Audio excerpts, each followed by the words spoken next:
Good to go. All right. Andre, question for Jim?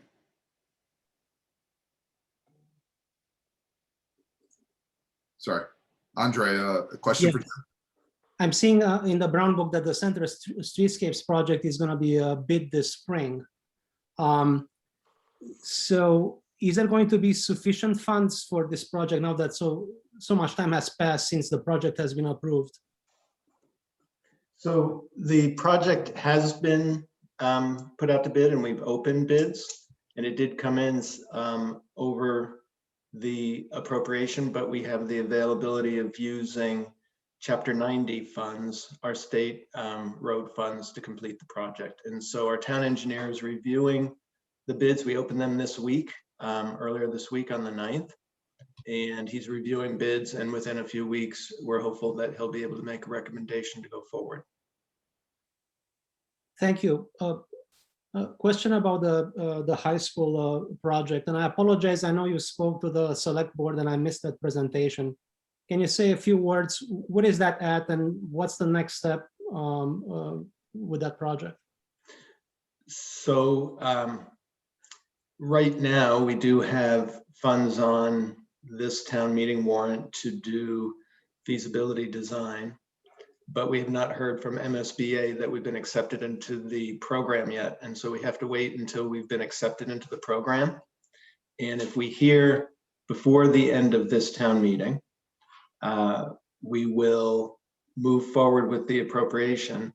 If we do not hear by the end of this town meeting, that article will be IP'd and we'll come back at the fall town meeting if we hear after the end of this town meeting. Once the MSBA notifies the town, we have 270 days in which to make the appropriation, so we can do it afterwards if we need to. And if we don't get accepted into the program, then we'll be resubmitting this December for next year's round. Thank you.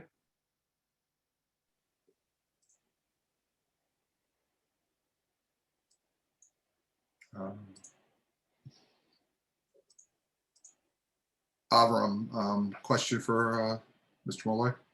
Yes. So we've known about the need for a new police station and a new high school for a long time.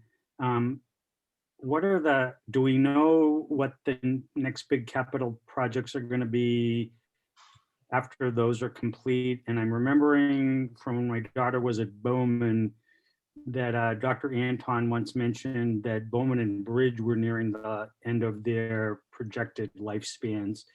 So are Bowman and Bridge sort of on deck, or are there any other projects we know of that are on deck? So the school department had finished a comprehensive building maintenance and construction plan about, I'm looking right now to see if Mike Cronin is on here. Kat, we might want to move Mike over. But the town just completed ours, is one of the things the town meeting had funded approximately a year ago. And so we have a completed comprehensive plan for all of the work on town buildings that needs to be done as well. And so Mike Cronin, our Director of Public Facilities, has been moved over, and Mike could probably in a summary format just give you an idea of what would be the next couple of building projects that we might be looking at. Good evening, everyone. The Bridge and Bowman schools certainly need some upgrades. They were redone about 10 years ago. They have a lifespan of about another 10 years, so we'll need to develop a plan between now and then with what to do with those two buildings.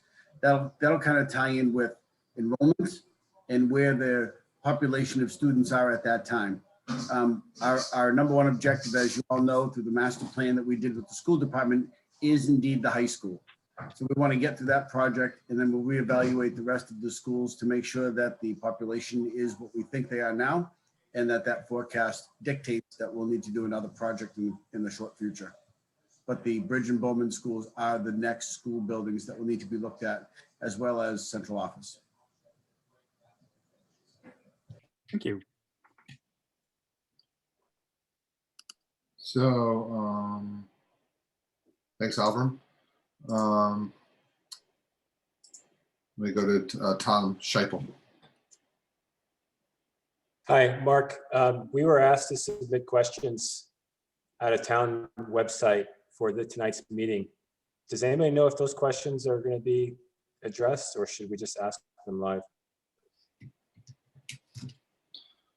I can answer that question. So we did receive those, so they are being answered. So you could ask them tonight, but you will get an answer regardless from one of the town staff. Okay, I was under the impression that they were going to be queued up for tonight. So I'll just go ahead and ask my question to Jim. The last slide of your presentation, you mentioned, I'll just quote here, managing operating expenses to align with revenue growth is becoming increasingly challenging and may require realigning the municipal school and shared expense budgets in future years. Could you expand on that? What do you mean by realigning? Sure. So as you're probably aware, the town uses a revenue allocation model. That's a formula that determines how much new revenue goes to the municipal government, how much goes to the shared expense or municipal government, and then the school department. Shared expenses, which is between the two departments, is actually part of the formula and comes off of the top of the new revenues. And for the last 2 years, there has not been sufficient funds to fund the school department. And so we have had to utilize reserves and some other creative mechanisms in order to make sure that the school department has sufficient funding. The problem with that is that it's not sustainable. We're not using ongoing operating revenues. We're using one-time revenues to support the school in that manner. And so what we have done is we, in discussing it, the select board has asked that after town meeting is over, so immediately after town meeting, the select board will have a chair plus one member of the select board will request that the school committee chair and one member of the school committee, school superintendent and assistant superintendent for finance, are myself, and then our assistant town manager for finance would begin a series of meetings to try to determine how we're going to get the school back into an alignment where the operating revenues will cover their annual expenses. And then that will be something that we deal with as part of fiscal year 23.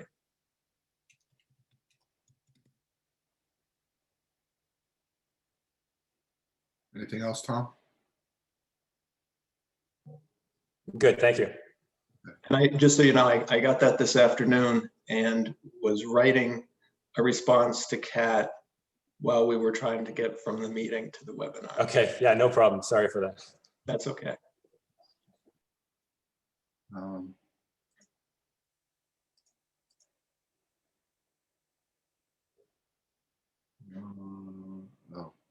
Okay, hold on 1 minute.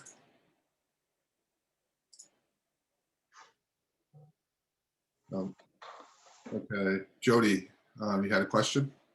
Unmute. I wanted to, I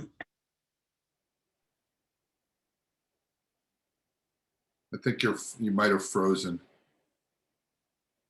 We can give her a second. Sometimes it fixes itself.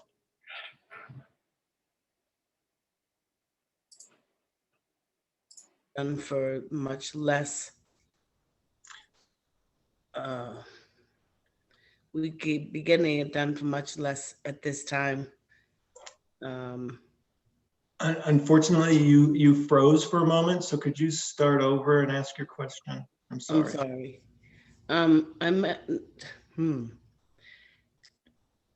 With so many capital expenditures and us needing so many different buildings, why are we waiting on the police station when we could be getting it done so much cheaper right now with interest rates? So the select board has indicated they want to hold additional community conversations on the future of policing and race and social equity issues before they felt comfortable moving forward We did have a discussion on Monday night about this, and we talked about some of the issues that we have been doing and some of the things that we are doing right now, and how we're going to be handling the report we get from Carmen Ortiz on policing, and how we're going to submit that back out to the community. And we will be getting that report in April of this year. And so hopefully we'll get it back out to the community groups that participated in late April or May, and then ask everybody, give everybody like 30 days to get back to us with any comments they may have. And so the board indicated on Monday that they felt comfortable going forward with the project when we have our next deadline, which will be the end of July, early August, and that will be to get it completed to the design stage that we can take it to town meeting, next annual town meeting in 2022.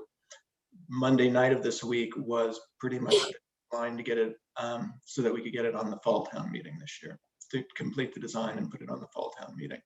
And they decided to wait until we were able to get a little bit more work done, trying to build some community consensus around policing. Okay. Thanks, Jody. Andre, you had a question for Jim again? No, thank Oh, you. you didn't? Okay, you're all set. All right. Scott, you had a question for Jim's? Yeah, this follow-up to Tom Scheipel's question. Is an operating override on the table or off the table in the discussions? Right now, it's off the table as part of one of the select board's goals is to not have a Proposition 2.5 override, specifically because we are looking at Proposition 2.5 debt exclusions for both the high school project and the police station project. And so they have a goal of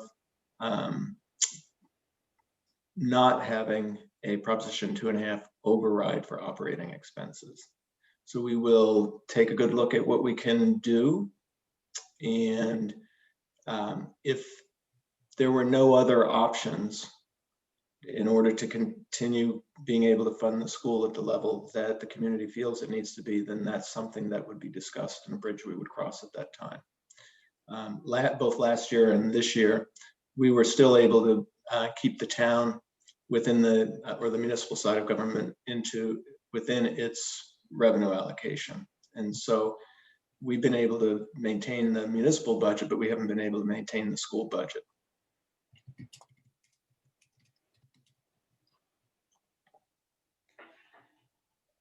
All right, is that it, Scott? Yes, thank you. Great, thank you.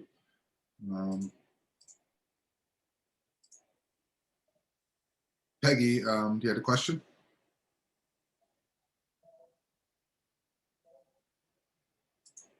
No, I guess she doesn't.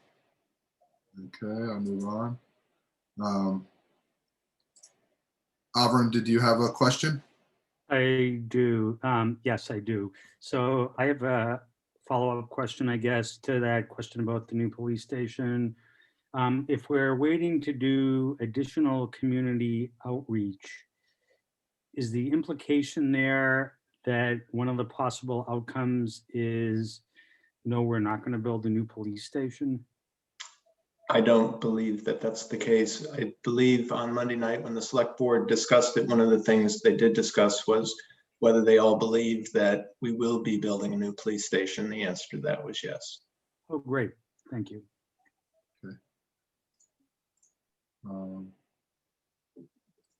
Dawn McKenna? Dawn McKenna, Precinct 6.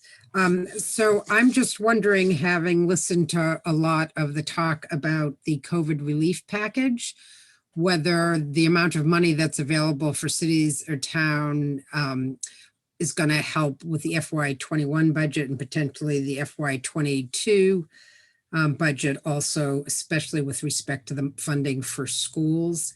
And if you've even had a chance to review yet, because I know it's still very new. Yeah, so the answer to that is it could have an impact. on the fiscal year 22 budget. On the fiscal year 21-20, because it really straddles what will be 3 fiscal years, fiscal year 20, 21, and 22. What is once a week I sit in on, the Lieutenant Governor has a session for municipal CEOs in which various secretaries of different agencies sit in on. And this week we did have a discussion about how how the state is seeing some of the new federal relief package, how it will work. And essentially what, in a nutshell, how it was explained was fiscal 19 will be the benchmark year. And where there are revenue losses, so say if in fiscal year 19 we had $1 million in meals taxes, and then in fiscal year 20 it was 700,000, we would be able to put $300,000 worth of the federal aid into the fiscal year 20 budget, and then you can do the same for 21 and 22. And so it'll extend out for some time, and so there'll be a lot of questions about how we actually administer it, because one of the big differences here is that the new federal relief package can actually be used for loss of revenues. And so that opens the door to us being able to do some of that. We actually have done fairly well, because even though we've lost revenues in some areas, we've picked up revenues in other areas. And so when we apply these funds, we will have additional funding that can then be calculated into the revenue allocation model. And so we won't know that probably until closer to the middle of summer before we really have a good idea on what we're going to be able to do with that. Thank you. So, thanks, Dawn. All right, Bridger McGaw. Sure. Thank you for the opportunity. So I had 2 questions. I don't know if they're have answers tonight, but I just thought I'd put them out there because they'll probably come up again in the next town meeting. One is around fleet management and electrification. It's really exciting that we would pursue that sustainability goal. I was just wondering if there was a commitment, or if we're going to look at that coming out of the select board meeting, a holistic fleet management strategy where all of the capital expenditures on vehicles would be, brought into one place for the staff to really explore savings. Is that something that's being considered? Well, for the most part, we essentially have 3 or 4 areas where we have vehicles. We have police, fire, public works, and then we have a handful of municipal vehicles. All of them, with the exception of police and fire, fall under the DPW, with the exception of my vehicle, which falls under the police department, because my vehicle, I drive it for a short period of time and then the detectives take it. So we do have a fairly consolidated plan, and that's not an unusual way for municipalities to manage their vehicles, because they're somewhat different between all of those departments. And over the years, Lexington has moved like police cruisers into the operating budget of the police department because they know they need to replace X amount every single year. Could further consolidation happen? Yes. And we, at least I believe, there's a commitment to electrifying our vehicles, our fleet, where we can. Monday night, we had 2 select board meetings this week, but the one on Monday night. Yep. We did have a presentation from our sustainability director on an electrification plan for our vehicles, where we have gone through, met with our senior management team, and identified which vehicles could be electrified and which ones could be hybrids. And then those that really can't be at this point in time, perhaps in a decade from now, they could be. Perhaps dump trucks and street sweepers and everything will be electrified in a few years, but there's not a lot of options right now. And the same goes for ambulances. And I don't know if there'll ever be electric fire trucks, but as these things evolve, that policy can evolve. Okay. We'll return to it. And then I just wanted to point out, I did the survey and thank the town for pushing that out about economic development and really helping our small business community. I just wanted to draw attention that the budget doesn't seem to fund activity to really try to drive recovery of our small business community. And I just wanted to draw attention that it's probably like an unfunded mandate based on what's articulated in the budget. But I know it's rhetorically, there's a lot of support for trying to do that. But I just wanted to draw attention that there didn't seem to be dedicated money in the budget or in the articulation of economic development towards it, and just wanted to encourage that mission to continue. And actually, there is a substantial amount of state and federal money to help small businesses that through grants that the town has been applying for. And we've continued to be working on that. And so our economic development department continues in that vein. Just wanted to draw attention to it wasn't, I don't know, that victory isn't in your budget as a real positive development. Thanks. Thanks, Bridger. Umesh? Hello, Umesh Shalat, Precinct 7. This is a question with regard to the override for the school. Since the median housing price has just been exploding over the last couple of years and expected to continue to do so, has the override taken into account the additional significant revenue that is to be expected because of the increase in the median price and the taxes that result from that, as compared to the annual cost that will be funded by issuing debt? So I'm assuming the debt is issued with a 30-year bond or some other long-term bond. And concurrent with that, property tax revenue is expected to increase at an increasing rate because of the change in the median house price. So how does that affect the expected override? Okay, so let's keep two terms straight. Debt exclusion and overrides. So debt exclusion, I think, is what you're talking about on the high school project. And override is an permanent, and it's debt exclusion is temporary. It goes down each year and then it goes away when the debt is paid off. And override is permanent, and it's just increasing the amount of taxes that we can raise. So it's a debt exclusion that we're talking about. And we have a very complex formula that calculates all of our existing debt service, all of the debt that has been approved by town meeting but has yet to be issued for projects that we're currently undertaking, such as the cemetery building replacement project that we're currently working on. And then we have known large projects that are in the future, such as the high school and the police station. And so we build those into the budget with the year that we think the construction will occur, and then when permanent debt service will occur. And then when we do calculations on what the impact is going to be on the average single family, we do use a inflation factor in calculating what the value of homes are, so that we can calculate what our property tax revenues would be in the future to cover that debt. And so we do account for the increased value of homes, and we base it on the average increase over the past several years. Okay, thank you. All right, final question from Avram. Final question for Jim.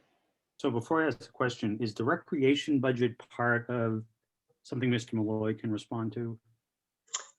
Potentially. If not, I think that Melissa Petit might be on the call. All right. But in other words, it's within your sort of area. It's not. Yes. Okay. So my question is, Is the Jacobson Fairway mower that's being requested for Pine Meadows Golf Course gas powered?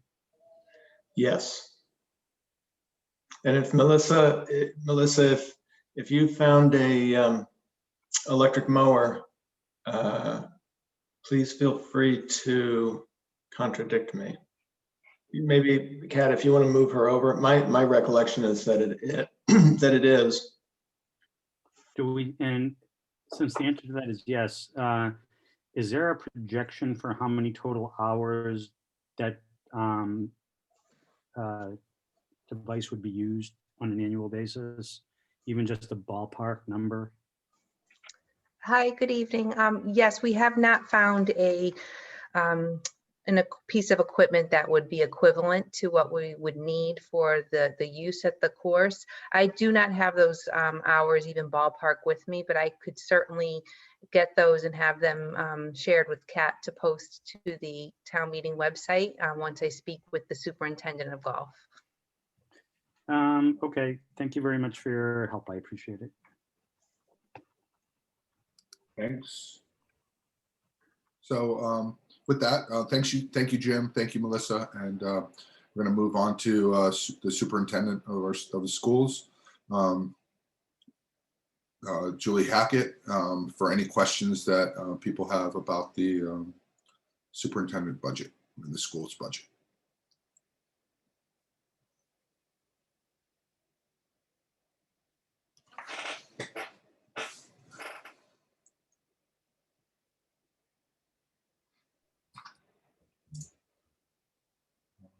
Tom?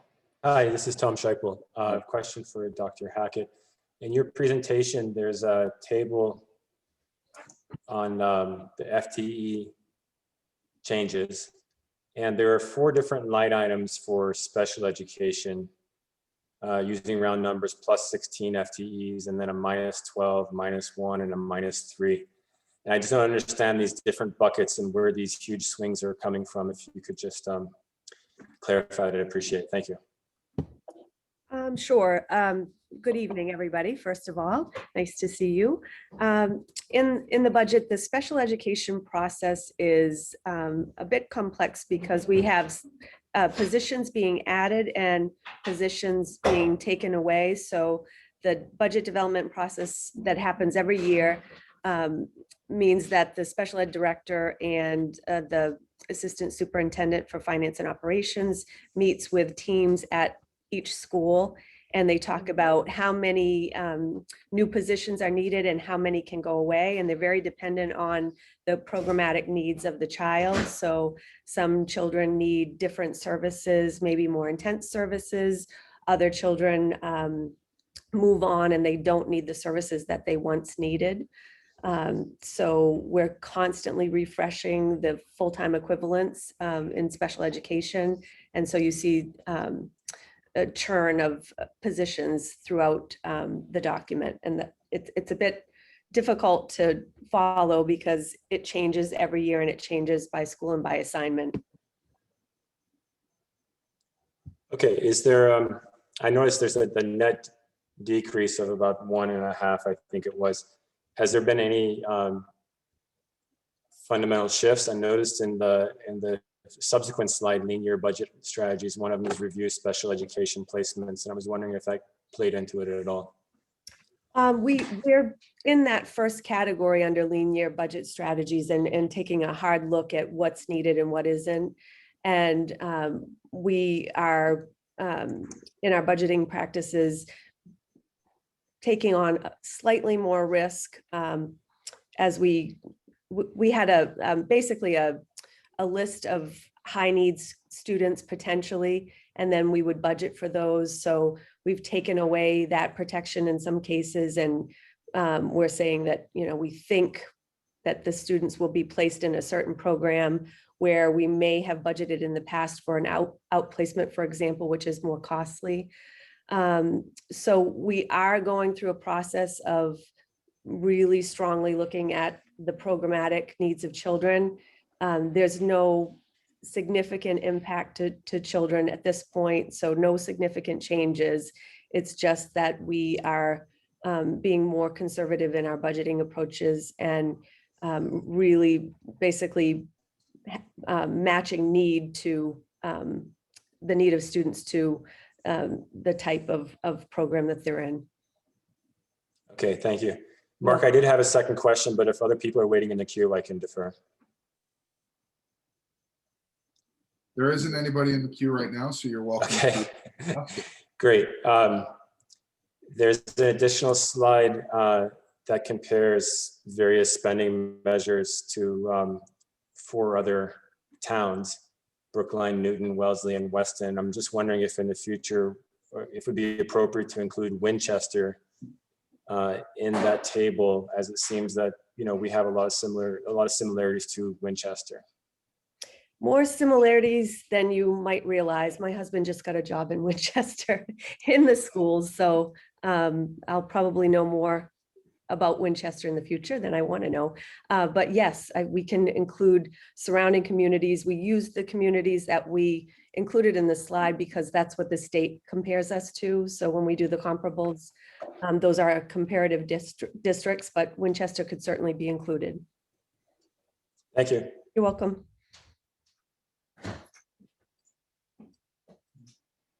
Delano Bastion. Let me see if I guess he doesn't want to. Okay, hold on a minute. Okay, Dawn McKenna. Hi, thank you so much. It's Dawn McKenna, Precinct 6. Hello, Dr. Hackett. I just wonder, as an education for some of us, if you could share whether the elementary, middle, and high school are currently learning remotely, in person, or as a hybrid through the end of the school year. And then what have you budgeted for the next fiscal year? And what do you think the impact, if you have any idea at this point, of the new COVID relief package might be on the funding for some of the extra costs you had related to the learning in the past year? Thank you so much. Yeah, nice to hear from you, Dawn. Let me start with a COVID relief packet, and then I'll back into the models of learning that we're talking about in our schools. So with the COVID relief, we do have more money coming into the state. People, you know, have indicated that it sounds like it's a windfall. It is not a windfall necessarily for the schools. They are applying the Title I formula, which means that in communities like ours, we won't see as much of a proportion of the funding as in others. And I know that was a topic of conversation in the meeting we had with the commissioner this week. So it remains to be seen exactly how much additional funding we would get.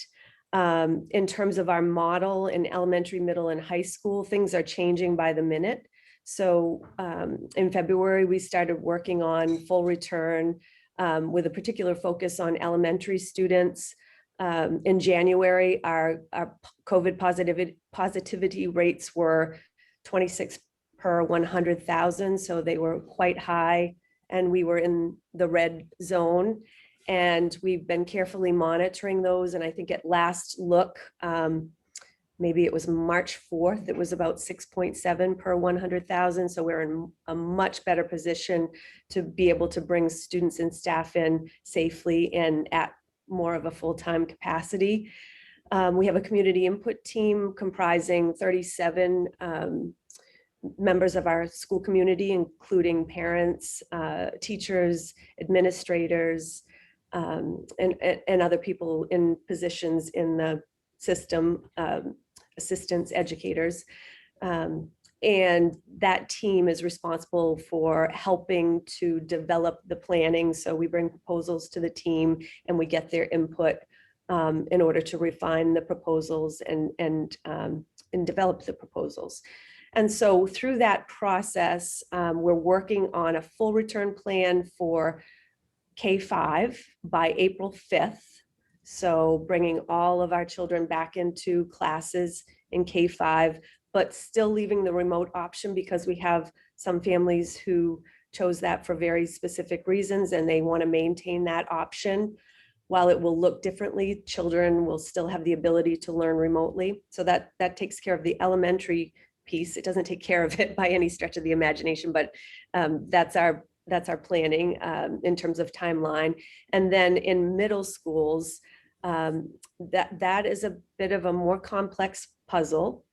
I want to say to everybody, and I think I need to repeat this many, many times, that our intention is to bring everybody back full return. The budget that we submitted is based on full return.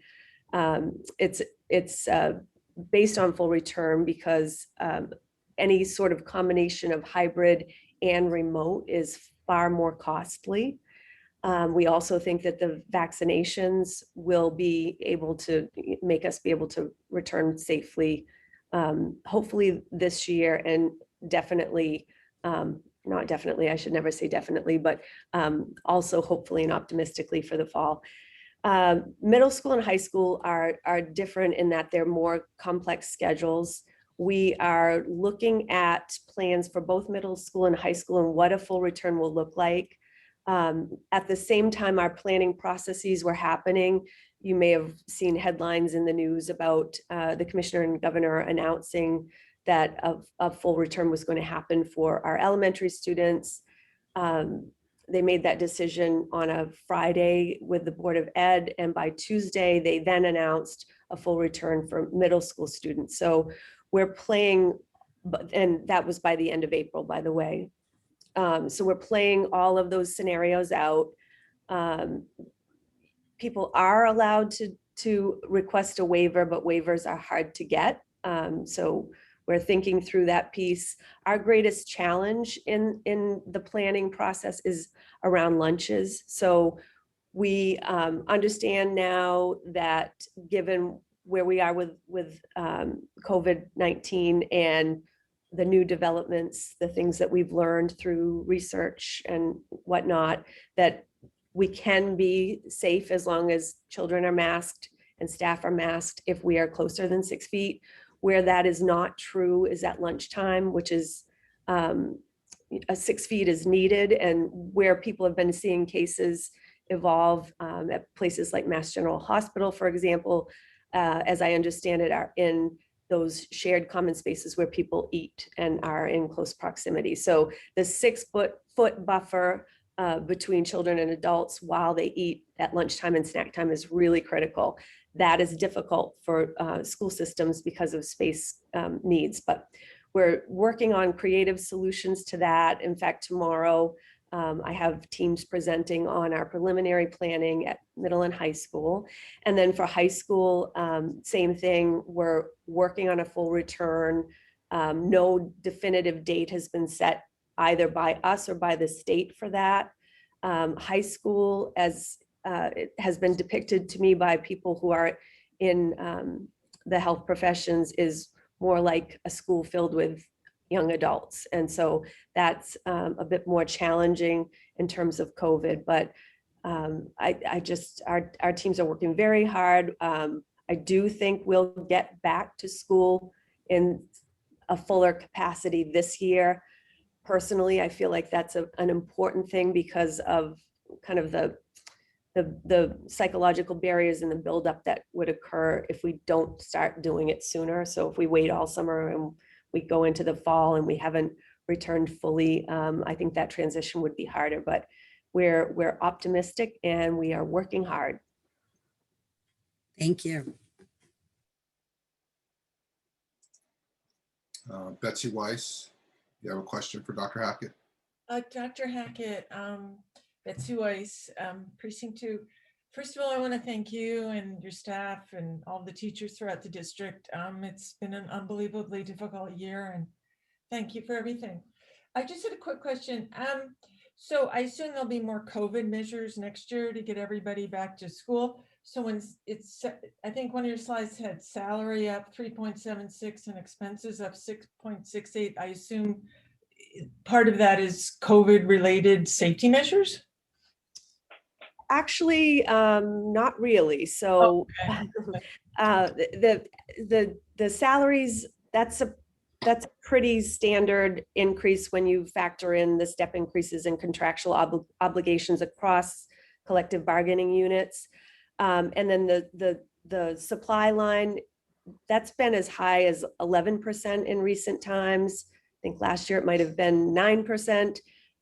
It's 6 point something percent, as you mentioned, this year. So we actually made reductions in the supplies, and how we're thinking about the additional PPE that may be required, or all of those things that we fund that contribute to the protective factors and the mitigation strategies that we use.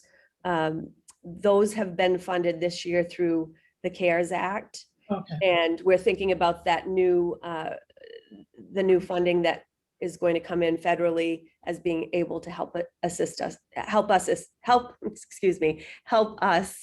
through the PPE acquisition. Thank you. Thank you. Delano, Bastian, you have a question for Dr. Hackett? Dr. Hackett, my name is Delano Bastian, Precinct 3, and I really appreciate your presentation this evening. And I have some concern to the high school, and I know that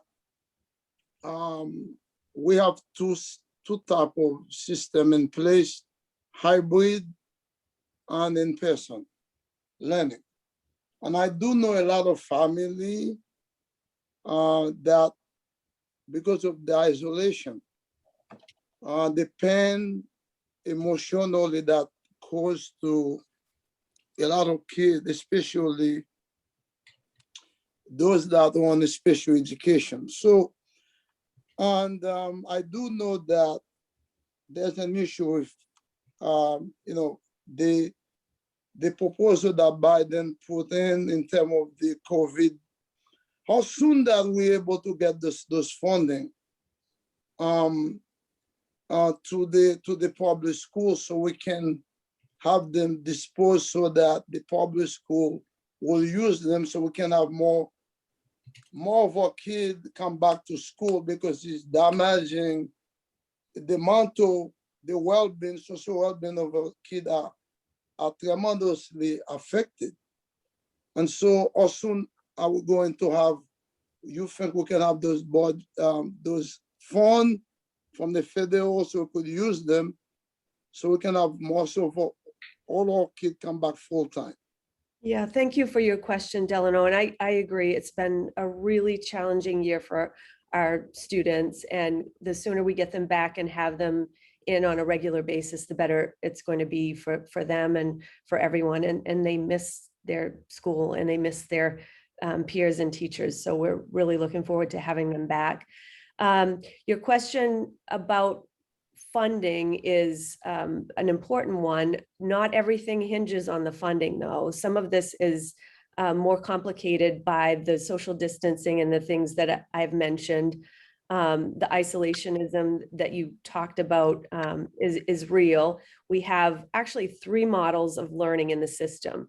So starting back in September, we offered full-time in-person learning for students with disabilities and for students who are at risk. And we have about 300 students across the system who have attended school every day since September. The second model of learning we have is called hybrid. So as you mentioned, we have hybrid at the high school. It's a week on, week off type model.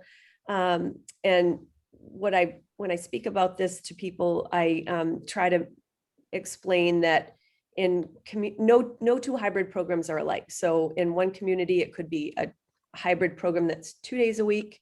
In another community like ours, it's 5 days a week. And then we have a week off. And we did that intentionally so that we could reduce the amount of infection, hopefully, that we saw in our schools. And I think we've been highly successful in that regard. So that's meant that because of the types of models and mitigation strategies we put in place, because of the community's cooperation and effort around health and safety, we've had very few cases of quarantine or having to keep people out of school. So that's sort of an in-school metric that's not always talked about and an important one as well. So we have the full return, full-time students, as I mentioned, we have hybrid, and then we have remote. And since you talked about high school specifically, I'll talk a little bit about what that model looks like at the high school level, just so people understand if they're listening to the question. And that program is called HighFlex, which means that unlike the other schools, middle and elementary, we have a teacher in the classroom and a teacher also teaching simultaneously to children who are learning remotely at home. It's highly complicated, very exhausting, and our teachers have just done an amazing job with a very difficult situation. So I'm really proud of the work that they've done. Additional resources, as you pointed out, will help us add more people who can support the in-person learning. And what we're doing right now is figuring out things like air quality, density. More bodies in a classroom impacts air quality. We want to make sure that we keep our schools safe. We want to figure out things like lunch. You can't fit a bunch of high school kids together in the same way that we did before. And our hallways are very overcrowded. So we're thinking through all of those logistics and have been for a while, but I'm really hopeful that we will have kids back and in school more full-time sooner.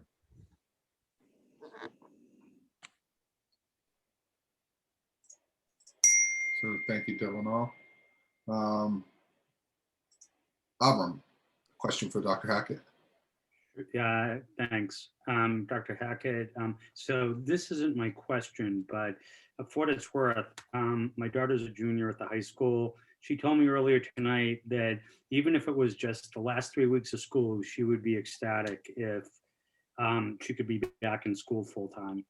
Now my question is, I also noticed the communities that you compare us to, Brookline and Newton especially, and I understand that's what the state does, but Brookline's population is a town. Brookline is a town, but its population is almost twice what Lexington's is. And Newton is a city. Newton has 2 high schools, and it's huge in land area. So can you talk a little bit about how the state determined that those are our peer communities? And I guess my follow-up comment to that is that I would have expected that for this purpose, our peer communities would have been the same peer communities that they use for the student risk assessment survey, which seemed a lot more reasonable to me. Mm-hmm. Mainly, probably you're talking about the Middlesex League communities, I'm guessing. So right. Yeah, for the YRBS, yeah. So the state, it's not all based on student population. They have a method that they use. It's called DART schools, and they compare DART schools. And this list of students or schools was developed a few years back. So we're refreshing the list for you. They take into account demographics in addition to populations, and they look at, what is your population of free and reduced lunch students, what's the demographic racially, how many students in special education do you have, and factors such as that to develop the list. But we could just as easily do Middlesex League and steer away from that sort of state list if that's helpful for people. And it sounds like there's an interest in communities that are contiguous and close by. So we can definitely get that information out. And if you're interested in it now, we can certainly get that to you. I have your email address, Avram, so I could send it to you. Thank you. You're welcome.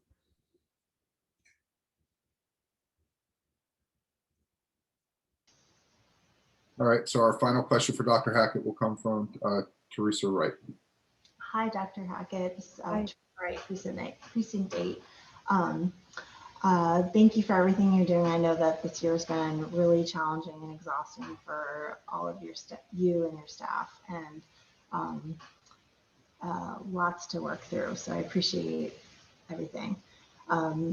I also want to second the previous caller. I think it's really imperative that we bring the kids back, and I understand that at the high school level, that's definitely more challenging given the limitations of our building, but I do think it's doable if we follow the science. That study that came out, which you just acknowledged, that there's no difference in cases between the 3 feet and 6 feet, is really exciting.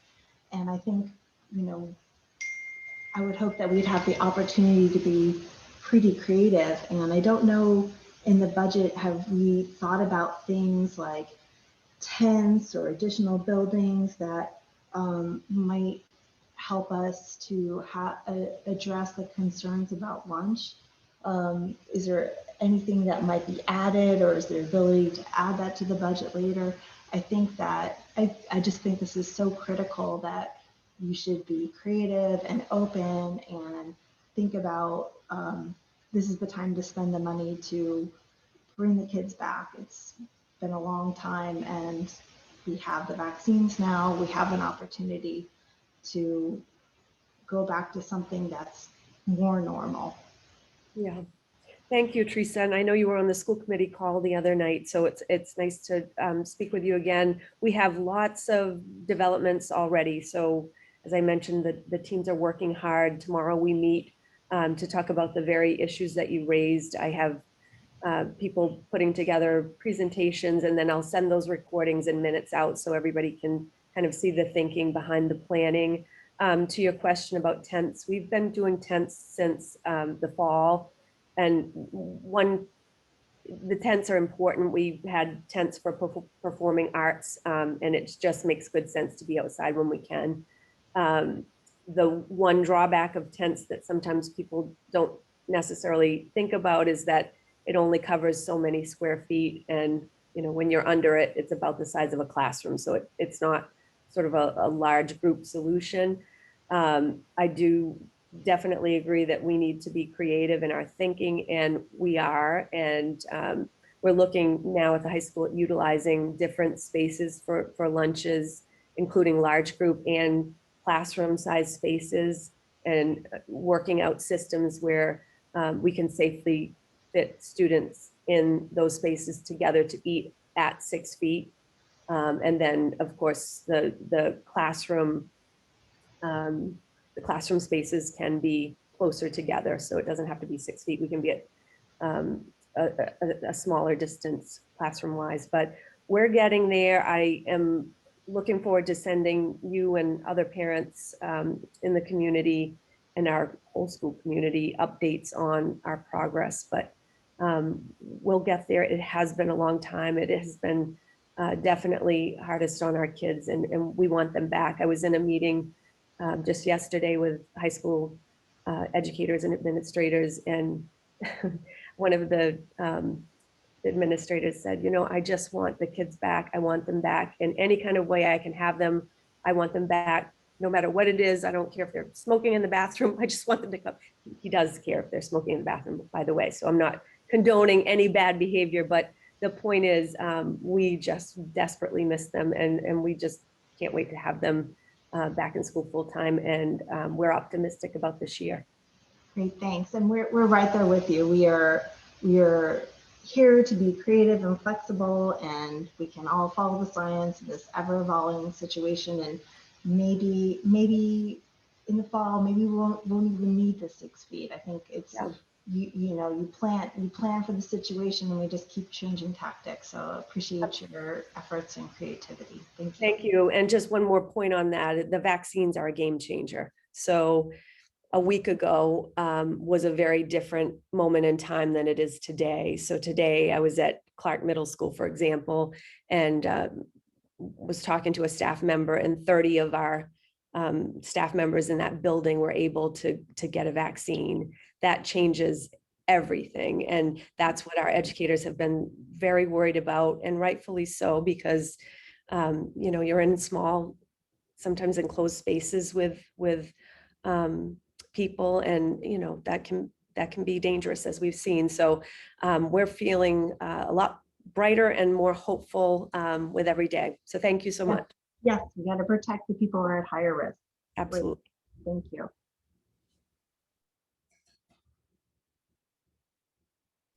Thank you. We have one more question. I wanted to, somebody was in line. It was Jody Finnegan. I wasn't sure. So Jody, you'll be the last question if you have a quick one for the superintendent. I do have a quick question.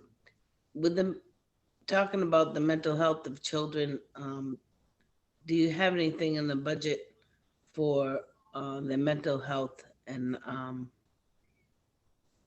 yeah, basically just their mental health?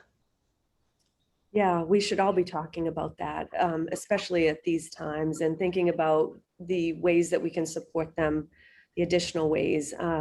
We're blessed in Lexington with a large number of counselors, social adjustment counselors, people who are there to support children. And there's a heightened awareness. There's always an awareness because it's such an important topic, but especially now there's a heightened awareness. And we are speaking, as a team about ways that we can support students and understand that there's a lot of trauma that's gone on in the past year, and they're going to need a lot of support and continued support. Also, those additional funds can be diverted to needs like that, Jody. And if our kids need something, we're going to find ways to get it to them. I really appreciate the question. It's important. And how are you, by the way? Nice to see you. Good. Great. Thank you, Jody, and thank you, Dr. Hackett, for answering those questions from our members and the community. And we'll move on now to the full inclusion and Commission on Disability, and any questions that people have about those articles. Okay, good night. Thank you. Thank you, Dr. Hackett.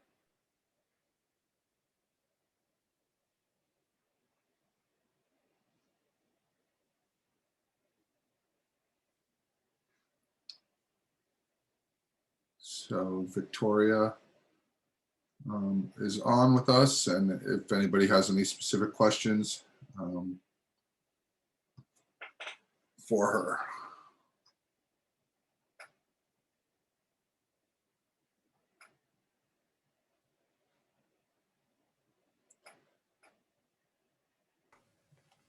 Going once.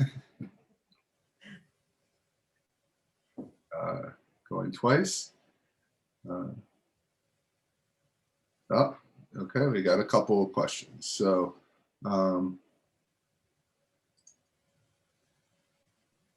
Sydney Aarons, you have a question? Thank you. Yeah, Cindy Aarons, Precinct 3. I actually don't have a question. I just wanted to thank Victoria for and her committee for bringing this to town meeting. All right. Thank you for saying that. We think it's a very important issue. So great. We hope you support it. And oh, sorry for a second. We got, oh yeah, we got Jody Finnegan. And, you got to unmute Jody. Oh, I said that should pass. Yeah, nice to see you. That's all I have to say is that should pass. Thank you. And then Amelia, did you have a question, or no, did you have something that you wanted to say?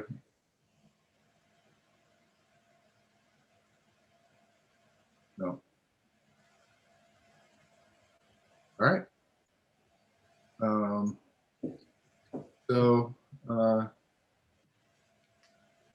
I guess then we don't have any other questions. So Victoria, oh, we got one more. Oh no, it pops up and then it doesn't pop up. So I guess we'll move on. Thank you, Victoria. Sorry for the delay that we had, and Yes, we have John Rossi. Do you have a question for Victoria? Well, yes, a general question. It's always a matter of concern to me that our Commission on Disabilities is being given a seat at all of the tables that involve anything that may have to do with public access. And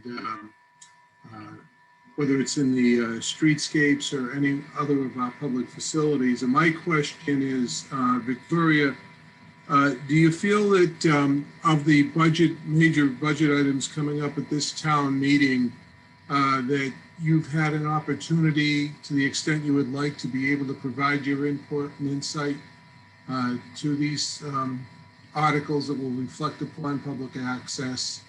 And if not, is there anything we can do to support your efforts to get a seat at the table, so to speak? Actually, we have been approached by the Recreation Committee about the pathway around the community center, which we really appreciated them coming to us about that. There's also a part of the article that is looking for like staging areas for some of our public events. And those are also supposed to be more accessible and ramped for people. So I think people are coming to us if we haven't gone to them. So we just would like to have people invite us in the beginning. And that certainly is true with the Recreation Department, and we really appreciate that. That's an example of where it's worked well.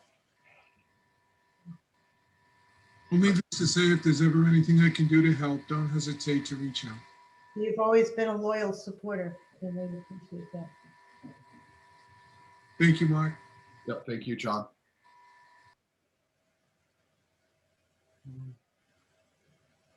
I just want to give a shout out to Kat too for helping us out and always being cool, even when we're not muddling around with Zoom problems. So thank you, Kat. She's great. Of course. Again, she displayed that again tonight with so thanks. Inside, it's not really that way. With calm and grace. So, all right. Well, I guess thank you, Victoria, and we'll move on. But we'll see you at town meeting. So we'll move on to the tree committee, and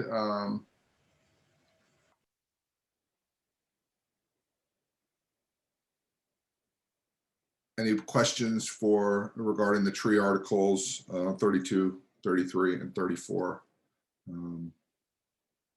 for Jerry? Thank you. And if you want to add Mark Connor and Nancy Solfin, they'll be fielding questions also.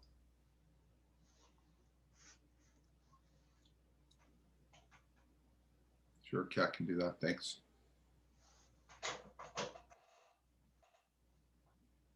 Great.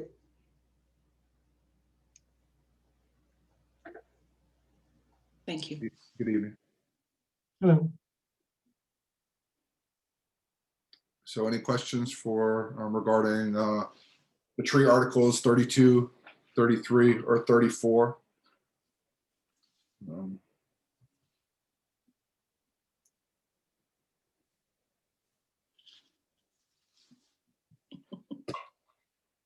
So first question from Bob Avalone. Yes, I was just wondering what the abbreviation DBH stood for.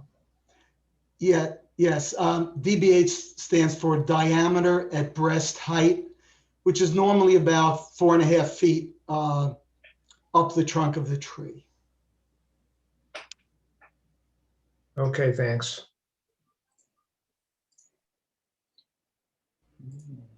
And all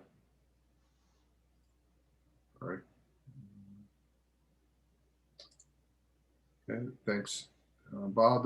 Dawn McKenna. Hi there. Thanks so much. And I apologize because I have not yet looked at the videos related to these articles, but I'm wondered if you could just talk a little bit about the appraised value for removal fees article. 32 and what the goals are with that and how you've arrived at where you are. Sure. Thanks, Dawn. Just like when the town disposes of a piece of property or a building or an automobile, the town asks for the appraised value of that. And we wanted to be able to do the same thing for trees. This came up particularly last spring on Concord Avenue, where a 42-inch oak was to be removed. And town council recommended that we make this change to the bylaw so it would be clear that the town was allowed to do that.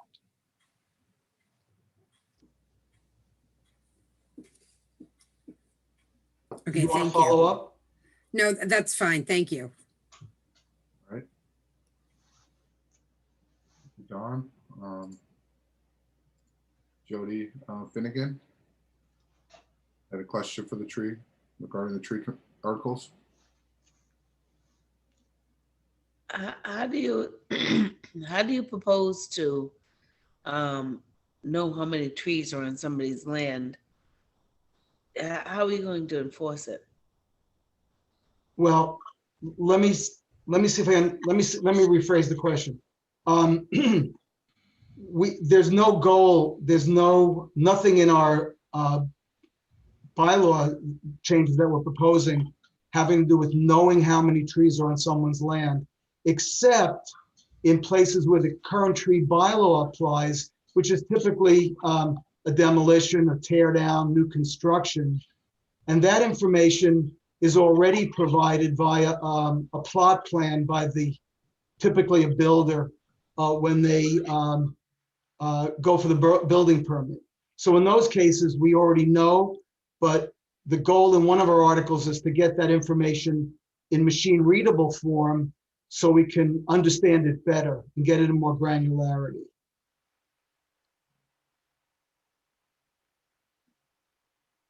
Great. Yeah. Okay. Okay. Thanks, Jody. Thank you. Avram, you have a question for the tree regarding the tree articles? I do. Well, I couldn't quite tell if our personal situation would be covered by this, by one of these articles. So when we first moved into our house, there are 3 trees at the front edge of our property that are actually on town land. And so there's like a big tree that was tangled up in the power lines and so on. And so we asked the town to give us a letter just confirming that if that tree ever went down, that it was the town's responsibility, not ours. Now, it's not about that, but when they came down, the town, whoever it was, there was another tree in that same row, and the town decided to cut that tree down, but it was never replaced. So if we had wanted it to be replaced, would that be, I mean, would that situation be covered by one of these articles? No, but there's a program in place independent of whether a tree is cut down to ask the town to plant a tree either on, the planting strip or the town land in front of your property, or in the first 20 feet of your front yard. That's an ongoing program called the setback program. And I would call up the DPW and get your name added to that list. All right, thank you very much. Thanks, Avram. Andre? Andre Radulescu, Precinct 8. I sent a couple of questions to the TMMA list earlier. You probably saw them. So one of them, I'm looking at the existing bylaw. This is not something you're proposing to change. The bylaw says that the tree warden shall hold a public hearing on applications for removal at the expense of the applicant. And my question was, how many such public hearings were held in 1 year? And what's the rate of compliance with this existing requirement? And the reason I was asking is that it seems already this requirement is pretty onerous and in practice is probably not always observed. Sure, I did see your post and I was looking forward to answering it this evening. In the 15 years I've been on the tree committee, there's an average of less than one of these hearings a year. And I know that the director of DPW said is over the years, he's only known a handful of cases where they've gone back and found that someone did not adhere to the bylaw and simply cut down a tree without, making an application and having a hearing. So the other thing that was in that chain, someone else responded to the fact that they thought there might be many more trees cut down a year. The DPW cuts down many trees a year, but they're diseased, storm damaged, dead, hazard trees. So very few situations in which that hearing takes place and then the select board gets involved. So to continue, it is difficult for me to understand the reason for a bylaw change what is not uniformly applied, because my concern is what's going to happen is most people will slide through and they're just going to bypass this. But the few people that have to go through the process is onerous. So then it's not a fair process, because the people who observe the process have to go through a slog, whereas people who kind of don't observe the hearing and just get what they need done, then it's smooth sailing for them. So this, what do you think of this dichotomy between people who have to go by the bylaw and people who basically don't comply? I think your premise is incorrect that many people don't comply. Let's step back a minute. These applications to remove trees and then resulting in a hearing, typically over the years have always been builders at construction sites who for various reasons want to remove a town tree because they want to put a driveway in, because that's where they've chosen to connect to the sewer. I don't know in all the years on the tree committee that there was one citizen who wanted a tree to come down because they didn't like the what it was doing to the finish on their car. And we pointed out that that probably wouldn't be approved and they didn't do it. So I don't think there's any inequity here. If a builder doesn't, builders don't typically go out and cut down town trees because they risk tremendous, there can be serious repercussions if they do that.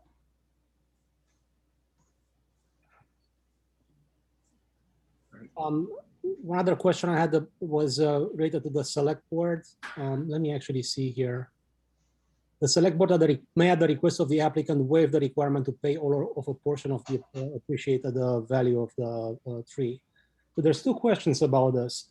One is why would the select board be involved? Because they're busy with other things, and this seems like a smaller thing that is not related to policy. It's related to regulations, number one. And number two, I saw an email in one of the select board packets saying that the value of one of these trees, the Coating School tree, was something very large. Maybe I didn't read it right. The value of the tree turned out to be $37,000 that maybe the builder had to pay. So I was really surprised by the large value of this tree. And I was going to ask you to explain, the two things. Why would the selectmen be involved in this appeal process, and why was the value of that tree so large? Sure, good questions. Chapter 87, which is a state law that I believe was put into place in 1908, refers to oxen and beasts of burden damaging trees. So it's quite an ancient law. Specifies that if someone wants to cut down a town tree, there's a hearing, and then that goes to the select board, or in those cases it was selectmen, or whatever the management of the town was. That happens, as I said, very rarely, and these are significant issues. Last year in the spring, the application was from the Cotting School, who wanted to use an existing driveway, but needed to have a tree come down in order to meet the line of sight issues. So there were a number of trade-offs there. And the select board was very thorough and very fair in terms of analyzing that, and ultimately gave Cotting School the right to cut down that tree. Now, in terms of the value of these trees, I think one of the values of this bylaw change is simply the visibility that large trees, a 42-inch large oak tree that's been there for over 100 years, is of value to the town, just like other assets are. And this, I think, is expressing the values of the town, just like, as I said, just like property and buildings and vehicles. So we do not back off at all. And I'm going to turn it over to Nancy Sullivan, who's the next. I'd love to talk a little bit about the value of, particularly of large trees. There are a lot of ecosystem services that trees offer, and the services actually accelerate with a tree's size and age. They're proportional to the volume of the tree. And town meeting has declared climate change a public health emergency. And the things that trees do for us help to mitigate the worst consequences of climate change. These trees have tremendous ecological and economic value, and the $37,000 that this 42-inch oak was appraised at, is a very fair valuation. And I think it's certainly, if taking that tree down impacts the public health of the people in the surrounding area, then the town should recoup the mitigation fees so that they can plant. We can't plant ourselves out of this crisis, but we should at least try. Sorry, one last question. I appreciate your patience with me. Would the value of this tree under your bylaw changes be different than 37,000? And that's my last question. Thank you. No, because it was appraised at 37. I think it was 38,500. But concern about whether the select board can in fact request that at this time. The select board ultimately was paid 16,800 based on some other metric. But we'd like to see in the future the full appraised value. Thank you, Andre. We're going to do Delano with the. Yeah, Nancy, Gary, thank you for, I think Mark, thank you for your hard work. And I'm a very strong supporter of tree canopy. I think, like I said, I grew up in a farm, and you can see the value. I mean, I'm from Haiti originally, so one can't talk anymore about the importance of the tree. And the tree, the environmental benefits. I mean, Haiti right now is having so much problem with environmental because of the tree that been cut. And it's a beautiful country, but it's devastated. But we're not coming to that big scale of gravity, but Lexington is a beautiful place with the tree, but also it protecting our environment. The amount of oxygen that we breathe, the carbon dioxide that is taken away, and it's a beautiful thing. But at the same time, I do have a question. In the article, are there any like waiver? I know you talk about the waiver you Board of Selectmen did for cotton, but are there any waiver that is transparent and instead of arbitrary? That's something that is very transparent in the article that would be balanced out. like we have a waiver, we have some kind of variance, that everybody know exactly what they are? And are we having anything in the article on that? Well, in the, you should read the motion. And in the motion, we work closely with town council to specify one thing in particular, which was if certain projects were public benefit, for example, the center streetscape, which is going to have tremendous benefits, it wouldn't apply to the town. So and it won't apply now anyway to the center streetscape because this article hasn't passed yet.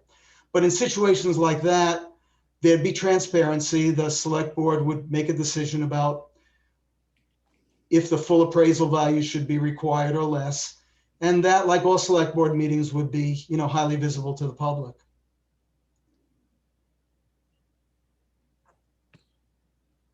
Okay, thank you. Thank you. Thank you.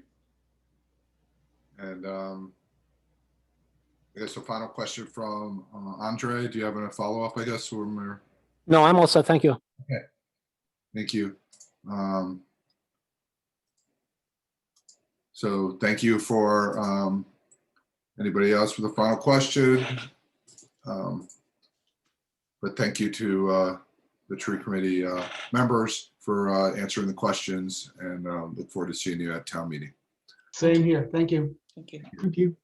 So with that, we'll move on to the Clean Heat Sustainable Lexington. Any questions and answers regarding that?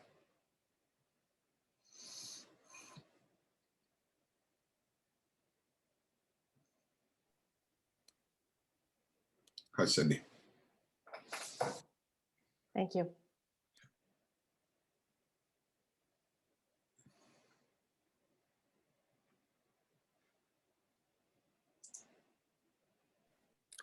Hi, this is Andre Rodolescu, Precinct 8 again. Cindy, what's the situation with the cost to implement this bylaw? Because we're getting conflicting information. I watched the select board meeting where the statement was made that there's no extra cost to implement this article to use, for example, heat pumps in new construction. No cost.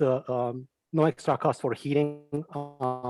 It was implied there's no extra cost for weatherization needed during construction. My concern is that I'm supportive of this article and I want it passed, but I don't want us to ignore the cost portion. So potentially, I'm looking at figuring out how to look at it. So we defer the discussion about cost for later and bring it back to town meeting for later review. Thank you. Thank you, Andre, for your question. So hopefully I answered them all, and if I don't, let me know. Studies that have been done by Rocky Mountain Institute and Conservation Law Foundation have found that the cost to do non-fossil fuel-based heating, space and water heating for our homes is about the same. So RMI found that it was, I think, $1,600 less. In their study, CLF said it was between $1,000 less to maybe $1,000 more, if I'm remembering correctly. We have some quotes from actual installers that work in the area, and those are showing that the costs are about the same to do heat pumps in new construction versus propane or natural gas-based heating. And all of those cost estimates are before rebates and incentives that are available. So for Mass Save, we know that for the rebates that are given for new construction, that those rebates are higher for space and water electric heating than for fossil fuel-based heating. And then there are some other incentives available from the DOER that are called alternative energy credits that are only for electric-based space heating in buildings. So, and then organizations like Mass CEC have varying different offers and incentives that they have. They sort of change, but right now they have one that gives extra money especially for new construction in areas that have natural gas that's available to them. And if they choose to do their new construction with electric-based heating instead of natural gas, they get even more incentives. So all of those together, we believe that the cost to construct these buildings will be less. And then there's also, I think you cut out a little bit, so I'm not sure if I heard your question, but I think you were also asking about cost to operate these systems. And so again, the Conservation Law Foundation study found that while the gas price, the price to heat the same size home with a natural gas-based system versus cold climate air source heat pumps was, I think it was about 10 to 12% higher. But by 2025 or 2026, the cost would be the same. And by another, 10 years, another 5 years out from there, it would be the opposite, where the cost to run electric systems would be less. Now, if you now take a propane-based heating system, which what we've learned in the process of working on this article is that a lot of new homes built in Lexington are built with propane, and it's either for two reasons. We do have neighborhoods. I live in a neighborhood that doesn't have natural gas available on the street, so it's either that or some builders don't want to work with the gas company, and so they're putting propane systems in. And the thing is that those cost twice, 2 to 3 times, at least 2, depending on the price. The price of propane has gone up really high. Recently, the price of gas has gone up recently as well. So to have a homeowner pay twice as much or 2 to 3 times as much to heat their homes, we think is obviously not a great thing, and we'd want our residents to be paying less. That is all on top of, as you mentioned, I think in one of your emails, this is all on top of the emission savings that we're going to get. The member of the tree, Nancy from the tree committee, just said we have declared that we even us as a town almost unanimously in the last special town meeting that we're in a climate emergency. We've got to be taking these steps to reduce our emissions. So we're going to be reducing our emissions, and we don't see any great evidence that the costs are going to be increased by any significant amount based on what we've seen, and more importantly, are reducing costs for a number of residents of Lexington. I hope I answered your question. And I also wanted to say, sorry, that Archana Dayalu is also a member of Sustainable Lexington on with me, and Stella Carr, our sustainability director, our town sustainability director, is also on. But Mr. Radulescu Banu, if you have other questions, thanks. Thank you, all set. All right, thank you. Steve Heinrich. Oh. Can you hear me? Yes.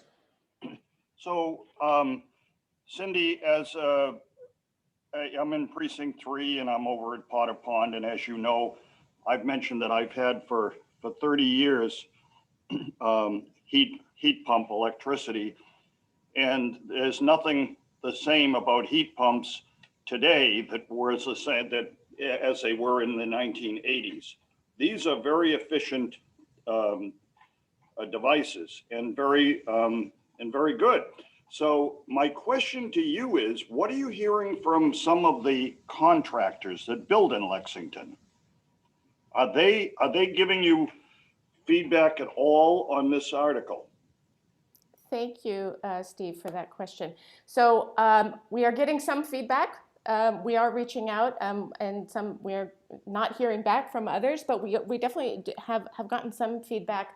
I think the sort of the biggest thing that we're hearing from them, or the sort of overarching theme, is that you know, that they don't have enough experience with it yet. And kind of, as you mentioned, they, some of them, just because they haven't been working with it, haven't been keeping up with the technology and aren't really aware. Like they're, you know, there was one that said, oh, those don't work below 32 degrees, below 32 degrees. And so this is, I think there's just a bit of sort of catching up with the technology, catching up with what, I mean, there are certainly other developers that are out there and doing this and support it and thinks it's the right thing to do. So I think that for the ones that have their concerns, they do have concerns about cost too, but I think it's because they just, you know, haven't been looking at what's happening. So we are certainly, the way this bylaw is structured is it won't actually go in effect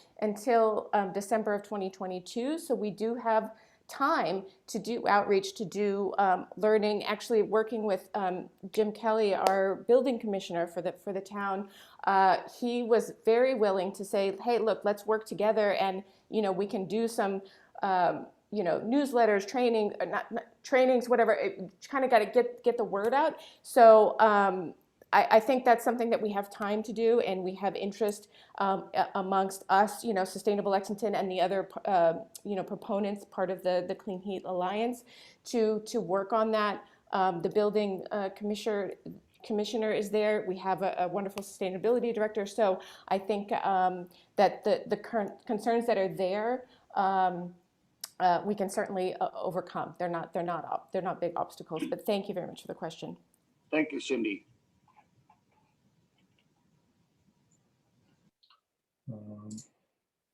Sorry. Avram Baskin.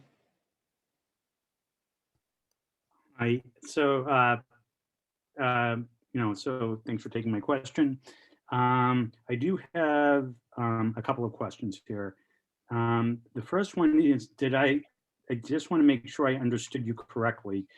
You said that when all things are considered, the cost of building a home with this technology is actually lower than the cost of building a home.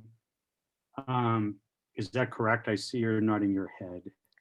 So what the information we have, did you want to ask your other question, or I can?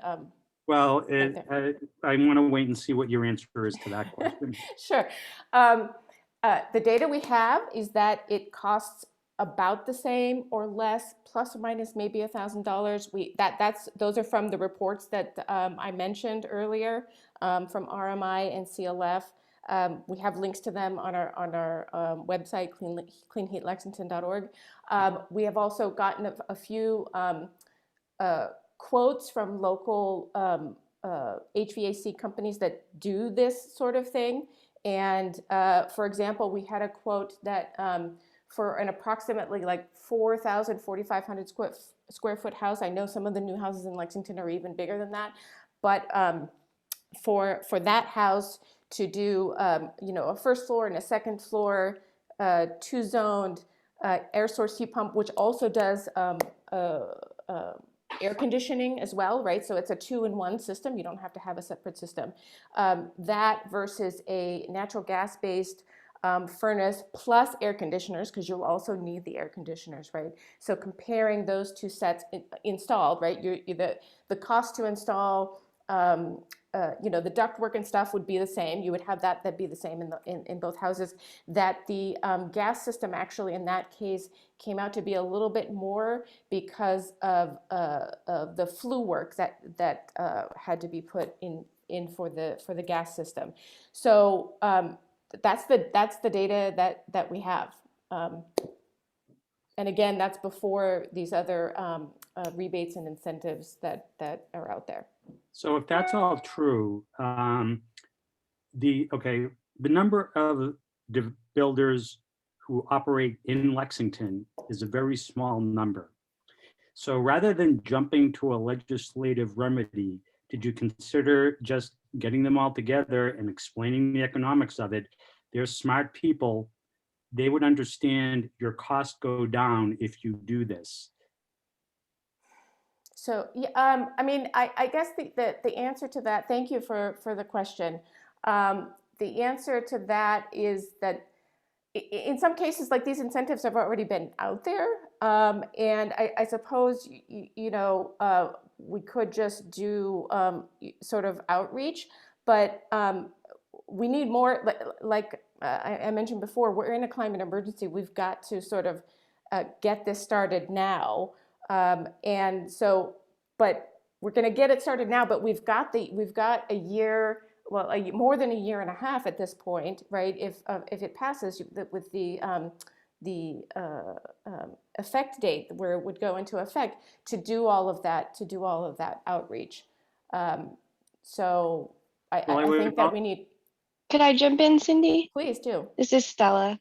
Thanks for the question, Avram.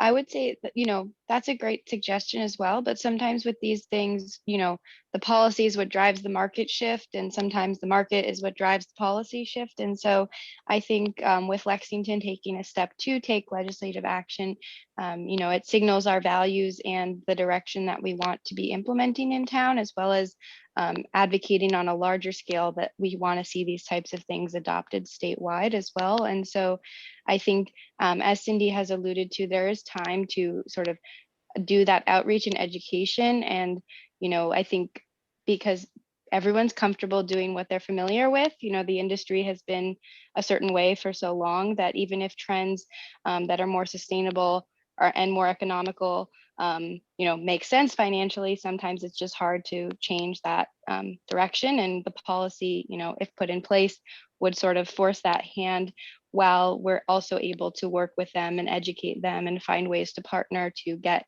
the contractors properly trained so that this can be, an effective partnership moving forward. So I'm sorry to be asking many questions about this, but I do have, so based on what was just said, I guess, how would you contrast this issue, this article, with Article 28, which also had to do with reducing greenhouse gas emissions, in my interpretation of it? And yet that was volunteered by the sponsors. That was delayed until the fall by the sponsors because they felt like they hadn't gathered enough feedback yet from the people that sort of have an impact on, which would, in that case, would have been the landscaping companies.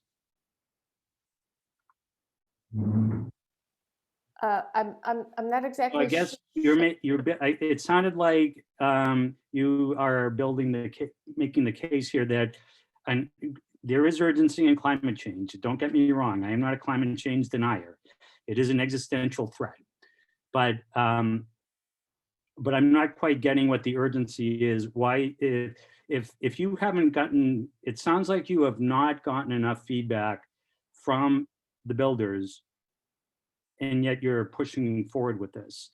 And then, so, I mean, do you have a response to that? Whereas the sponsors of Article 28, which has the same goal, but on a different issue, they decided to delay Article 28 until the fall because they had not gathered enough feedback from the impacted community. Yeah, so I guess I'll say my understanding of Article 28. Again, I'm not a proponent, but that it was a noise bylaw. So they were worried about the health effects from noise. I mean, yes, I understand that there's also a health effect from the emissions and particulate matter from gas leaf blowers, et cetera. But I think the primary goal or reason behind that, it came from the noise committee and was about noise. So I'm not sure it's the same. I mean, we have reached out to builders. I think that we think that we've done the sort of adequate outreach and heard back from them and know, I think we have a decent understanding of what the worry is, or what the concerns, what's making preventing them from having made this change. So, and I don't think that those are hard things to do. So I think that it's absolutely doable, as Stella mentioned, to do both, to get education and get this happening, but really sort of, have a bit of a forcing of it in there. I would just add also that although both bill articles have to do with, climate related issues and whatnot, the impact of permanent buildings in town and, having to retrofit or change after a house is built is very different than having to switch, your lawnmower after that legislation might get adopted in the future. And so I think, and each committee and group putting forward a bill has done, their own decision making on how they've done their research and how they're pushing forward. And so I wouldn't compare them too much in that regard. And I think the impact of both drastically differs. Right. I saw there was sorry, Mark, I saw there was a question in the chat about is there a standard definition in Lexington of a major renovation? And if so, what is it? From Millie Webster. So thank you, Millie. So in the motion language, there is a definition. It's slightly different for commercial buildings versus residential buildings. But it's generally, I think for residential, it's more if the work area is more than 75% of the gross floor area of your home, if that's what if you're changing, so basically if you have an existing home and you're changing more than 75% of that area of home, that would be a major renovation, and that's of the area of the existing structure. So this is why additions wouldn't count, or just a 1 or 2 room renovation wouldn't fall under that. I hope that's a good enough explanation. But that language is in the motion, which is on the town website. The motion is not that long, so it should be easy to find. Okay. Thank you. Umesh. Hi, Cindy. So I have a couple of questions, and this sort of follows on what Avram was talking about. From what I can see, there are 2 impacts here. One is environmental, and the second is economic. And incidentally, I agree with Avram. I'm very much for programs that address climate change effectively. I'm not sure this one does. There is a great deal of impact by reducing consumption. So, for example, if this article addressed aggressive insulation and sealing of new construction, I believe that goes significantly towards reduction of the consumption of energy. For example, we just put in a new roof with insulation, and I'm reducing my consumption by 25%. Okay, so my concern with this issue, with this article, is that we don't go far enough, and more significantly, we think that we're going far enough, because these are long-term projects. This is new construction. The house is going to be there for 50+ years, and we think we're doing a good job, but we're really not. So why not address, this is from the environmental impact, why not address the issue of insulation and make that the priority? Can I jump in? This is Archana. I'm actually, this is an excellent question. And I want to point out that the issue of so with the climate crisis, this is very much an issue of a long-term plan in ensuring that we're not piping fossil fuels into our house. So you cannot have a climate emergency declared and simultaneously continue to pipe fossil fuels into your homes and businesses, even if you have perfect insulation. These are mutually exclusive things. So the point of this article, we are not saying that it goes far enough. We're saying that it's a first step, a small first step, but a necessary first step in actually stopping the piping of fossil fuels into homes and business, into residential and commercial buildings. you cannot, again, these are mutually exclusive things. You cannot have a climate emergency declared and simultaneously continue to pipe fossil fuels into your homes and businesses, even with the best insulation in the world. You just can't keep doing that. It has to stop somewhere. Okay, so then that goes to my second question, which is the economic impact. So heat pumps, particularly ductless heat pumps, are far less expensive than having ductwork put in, having baseboards put in, and either hot water or forced hot air put in. It's significantly less expensive to put in the heat pumps, and like I said, the mini heat pumps. So why legislate this? Isn't it in the economic interest of the homeowner to do it themselves? And so that addresses the issue of not having fossil fuels in there. Does it require legislation? And this goes, parallel to what Avram was saying. But it is hand in hand with my first point, which is that the primary address should be reduction of any consumption of energy. Thank you for that question. I would say that you're correct. The primary goal is reduction, and that's not something that we're avoiding or not wanting to talk about. And it is something that we are actively already working on existing homes focusing on. But dealing, locally, especially with the legislation that deals with insulation, would be, digging even deeper into building code regulation. And, this is just one piece of the built, envelope. And as Archana mentioned, it is to try and prevent a legacy of continuing to put fossil fuel infrastructure in our communities.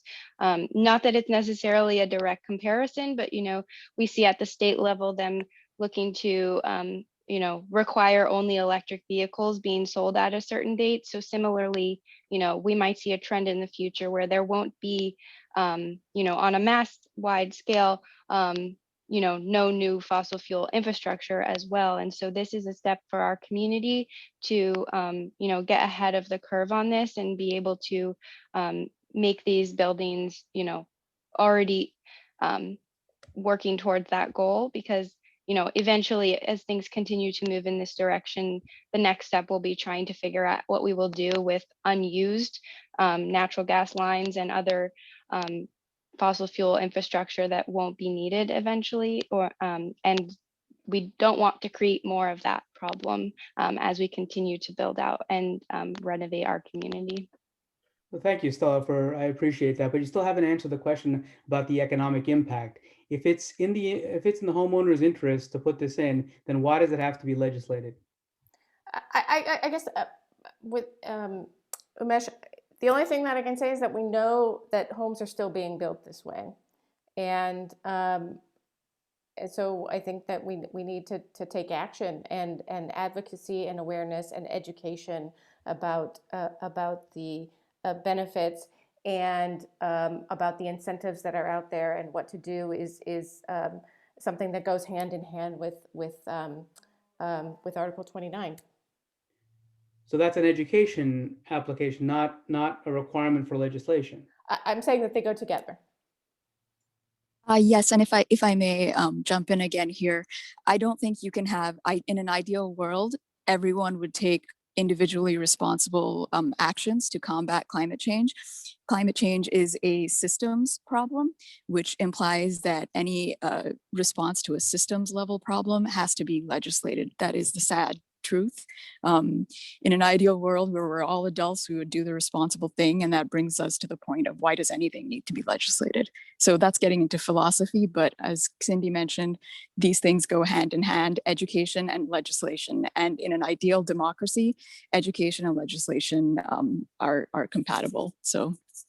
Okay, well, this would be my last point. If something is in the homeowner's economic interest, I would presume that they would want to take those steps on their own. But thank you for your responses.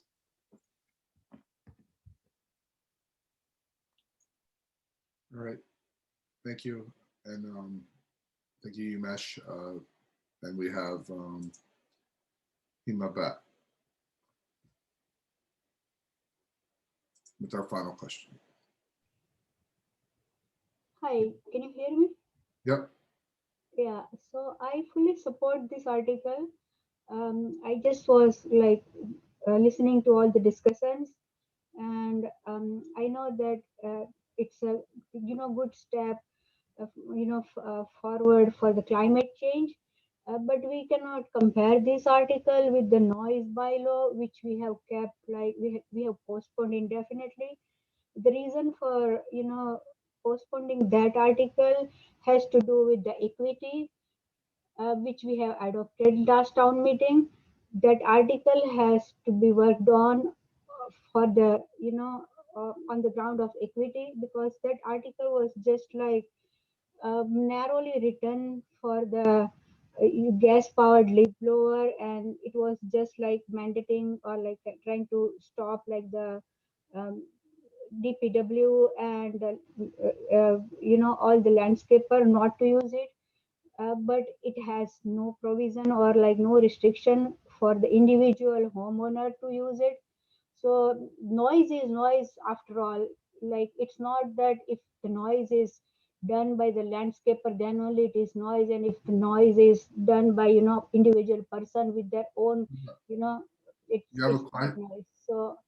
So that was the main reason, like we needed like more thorough discussion about that article. So it has nothing to do with like that, oh, we are not working towards the climate change on that, that part.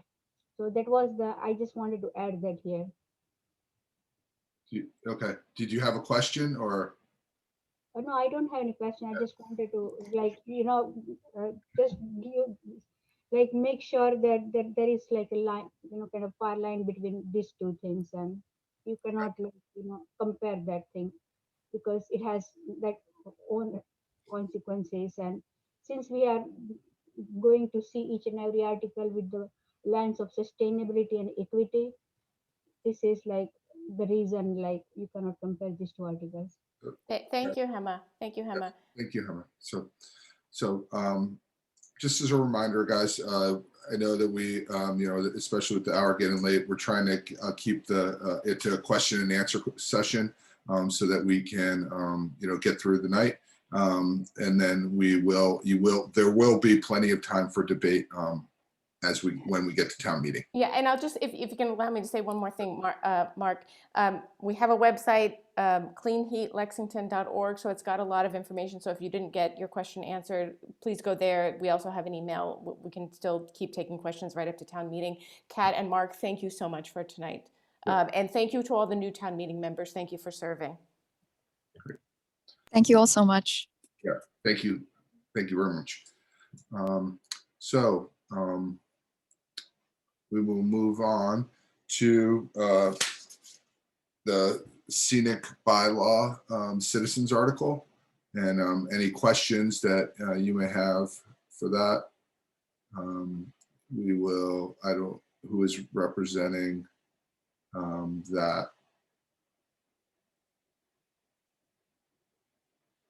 Kat, you have them? Yeah, Jeff, there he is. Thank you, Jeff. We have a question from Tom Scheipel. Hi, Tom Scheipel, Precinct 9.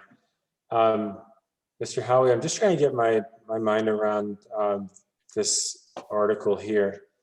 And looking at the next steps slide from your presentation, talk about establishing a committee and then prioritizing areas to survey, and then studying each area and make recommendations to the planning board. What would be the nature of these recommendations? What's kind of the end goal of this whole process?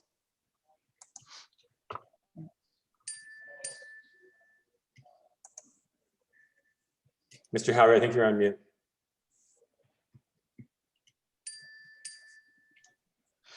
One of the principal purposes of this article and of the scenic bylaw is to preserve historic landscapes. This is part of the general effort that's been pursued by Lexington and many other towns to preserve the character of the town. And to do this, they need to preserve their historic landscapes. And this article embodies that and follows on with the recommendations developed and adopted by the select board quite a few years ago. Does that answer your question? I think so, but just to make it more concrete, can you point me to any examples over, say, the last 5 years of cases where the historic landscape was damaged or destroyed that you would hope such a process here would avoid in Lexington, obviously? There's a case on Watertown Street here in Lexington where major development was proposed and accepted, and it involved some significant disruption of what would qualify as an historic or as a scenic road on the southern part of Watertown Street, where the elderly assisted living is being built today. Was it stone walls, trees, or just the general kind of look and feel of the area that was disturbed? The accepted plan involves demolition of several stone walls, one of which involved the boundary with Belmont. Okay, thank you.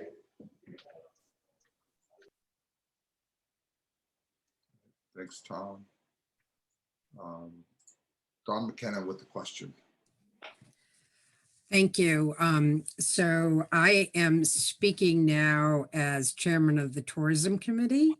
And the Tourism Committee has been involved with the scenic projects over many, many years since they began. And I guess we had a Tourism Committee meeting this afternoon, and there was a lot of confusion on the committee as to why this is being brought forward as a citizens article. Why is it a referral to the planning board rather than the select board, which is usually how these committees get formed? And why is there no inclusion of either the tourism committee or the historical society as part of the makeup of this committee? So if you could give us a little information about that, that would be really helpful. Okay, well, the wording of it does consider the not only the planning board, the select board, and the Conservation Commission and the Historic Commission. That's in the wording, and would include input from all of those different committees in the town. The history behind this is that there was a major study done and published back in 2006 by and accepted by the select board, and the committee that report produced has been working for quite a few years, but it hasn't encompassed quite the extent of the historic landscape that I felt needed to be addressed. And Mr. Canali, who's been part of that initiative, has supported me on this and joined together on this this particular article. But if I'm correct, if I can just continue, Mark, the committee that was set up by the town was set up by the select board. And you're asking for this to be, and just so everybody's clear, as I understand at this point, this is a resolution as opposed to definite action, but it's to refer back to the planning board. So I'm asking, why are you referring it back to the planning board rather than to the Board of Selectmen based on, you know, what you've just said? And the Historical Commission is a very different community. So it also sounds to me like you're looking to expand what the original intent of the committee that was set up as part of the landscape inventory for the historic properties. So can you confirm that that's what you're looking to do, to extend it further? And again, answer why the planning board as opposed to the select board. On the first point, yes, I am, and we are looking to expand what was done.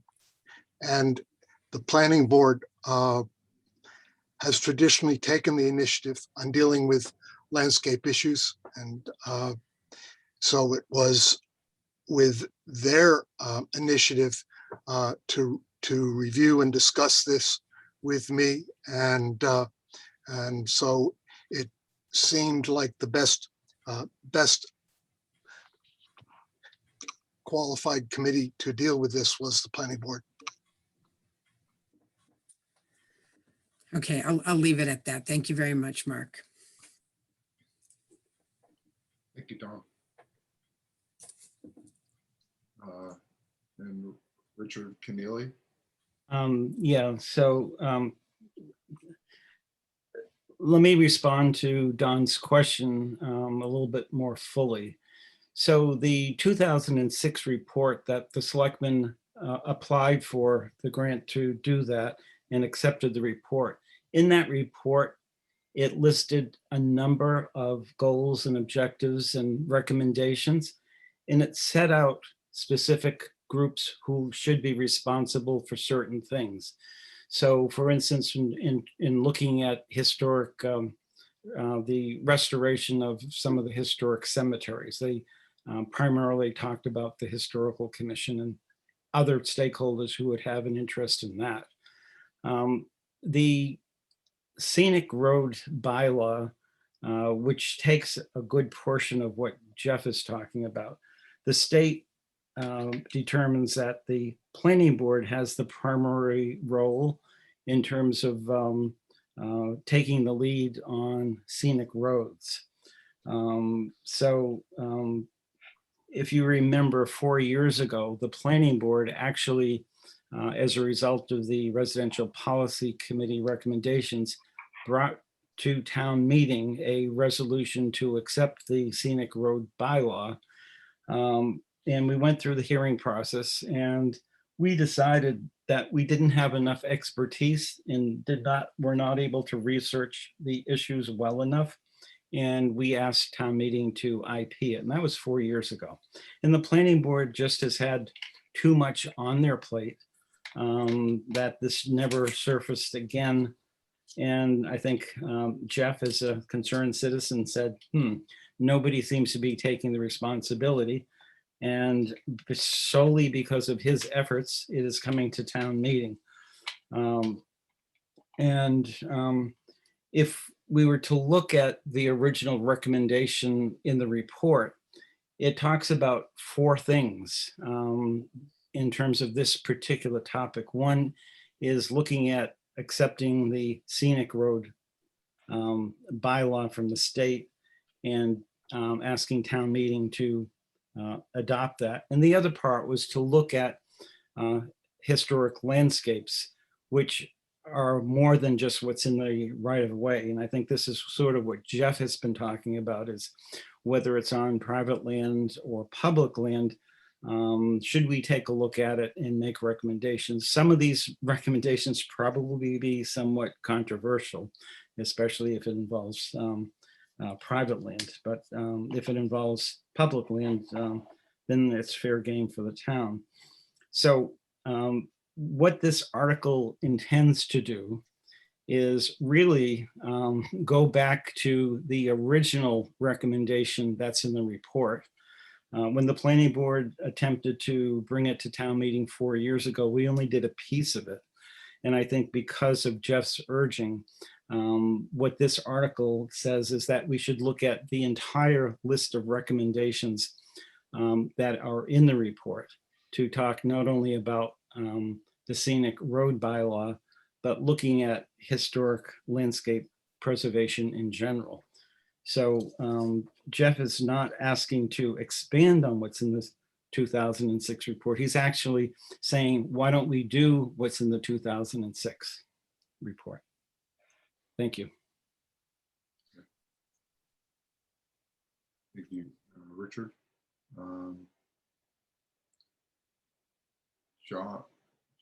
John Rossi, you had a question? Yes, thank you. One, as I read about, just as Richard suggested, the private property aspect of this is something that would give me some concern, because I'm not quite sure what I'd be voting for here. So what private property, or where is the line between private properties that would be subject to this type of review and private properties that wouldn't? Could this potentially affect every private lot in the town? And if not, where is the line of demarcation?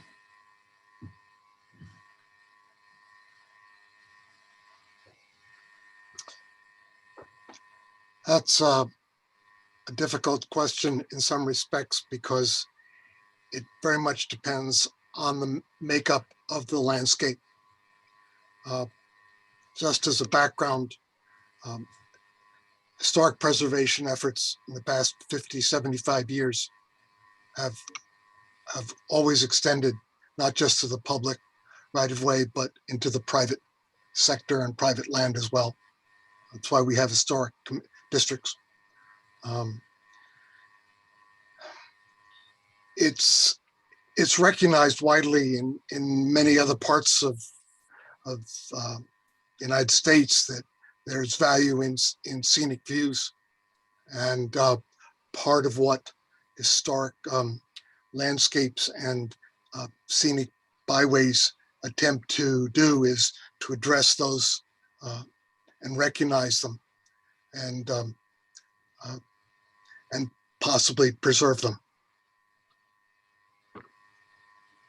Well, I just, in terms of approaching town meeting, I just have to share my concern that I'm very hesitant to vote for a proposal or an article with an unknown effect on the rights of a private property owner on something that general. So for example, if I have a home and I buy a dog and I need to put a fence up to protect the dog, is there any chance that that could be something that would kick in a review and perhaps a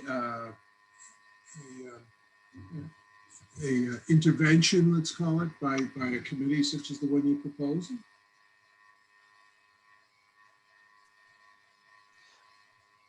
I think that's a difficult hypothetical.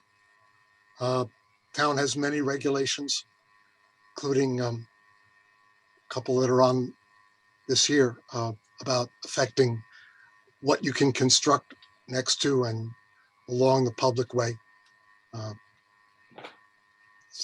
I think it's somewhat on a case-by-case basis. Could be arbitrary then too, couldn't it? I don't call decisions made by town committees arbitrary. Well, I've seen many in my days as a litigator, I'm afraid to say. I like I think that the aim of this is noble. The problem I have is I don't know that the ends justify the means on this without some clarification as to the effect of what I'd be voting on, just to share my thoughts with you before town meeting begins, for whatever it may be worth. Thank you. Thank you. Thank you, John. Don, you have a follow-up for them? Yeah, I just wondered, since Richard Canale is on the phone and he understands this, and I was part of the group that had been working with him before, can you just clarify, is there boundaries listed in what this program was supposed to be about? And is any of it beyond the Freedom's Way landscape area? Because that did not at all involve some of the property that Mr. Howery was talking about. So that would be helpful. Thank you. So let me address both those things. So there's two things to look at. One is to do an inventory and the other is to regulate. There's absolutely zero involved in this article that would create any regulation of any property, whether it's public or private. In order to go further with the article, this committee would have to make a recommendation to the planning board, and then the planning board would have to do a public process, whether they wanted to bring something to town meeting or whatever. So in the 2006 study, what they actually did is they did do what this is proposing to do on a number of parcels. So they inventoried Wright Farm, for instance. They inventoried Norris Farm. And as a result of that, and made recommendations to different committees. And so Wright Farm ended up coming to town meeting to be acquired, partly as a result of the initial inventory, of which other groups made further studies before it came to town meeting. This past fall at town meeting, one of the parcels that came under recommendation was the property off of Highland Street, which we just conveyed. They're going to preserve the land area, but not the historic house. So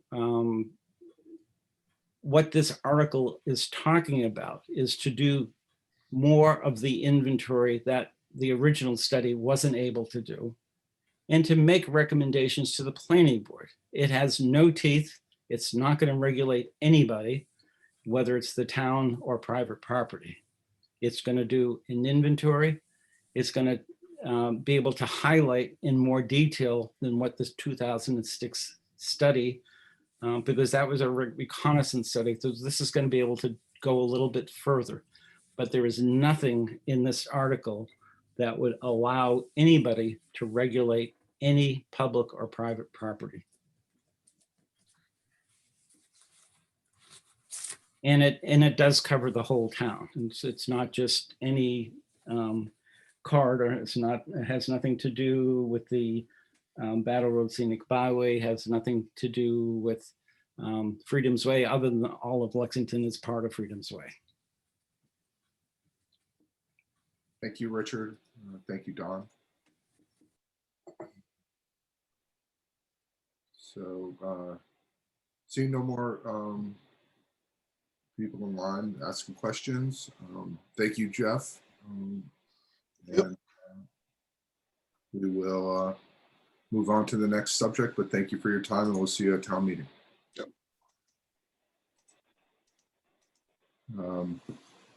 So we're moving on to last two things are surcharge for the citizens article regarding the surcharge for affordable housing. And then the final one will be the permanent transportation fund. But first, the surcharge for affordable housing. Any questions for Matt?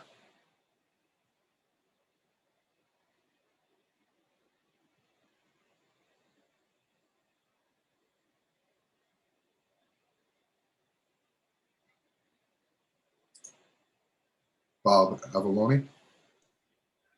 Yes, Matt, good evening. Have you run this by the select board, get their opinion, and what was that if you have? Hi, Bob. This is Matt. Thanks for the question. Yes, this has been before the select board once a week ago, and I'm looking to get back on their calendar to share some updates that have happened since the first time that we've briefed them, primarily on some of the revenue projections, housing build out, and additional feedback from the outreach efforts. Okay, sorry to answer your question. I don't think they've taken a firm positions on this yet. All right, thank you. I look forward to hearing that. Thank you, Bob.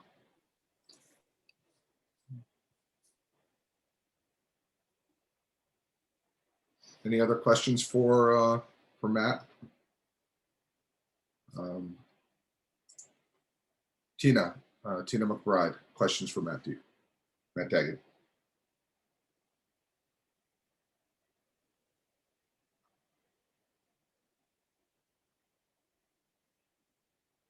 Tina?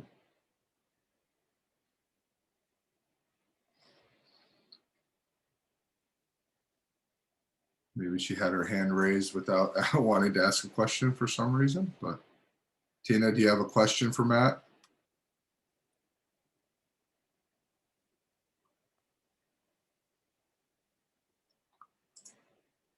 I guess not.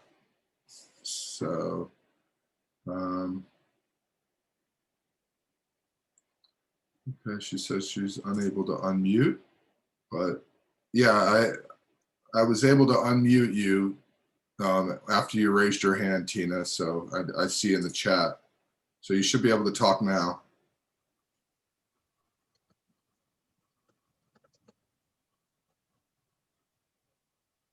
You can type it, yeah, into the chat too, if that's easier.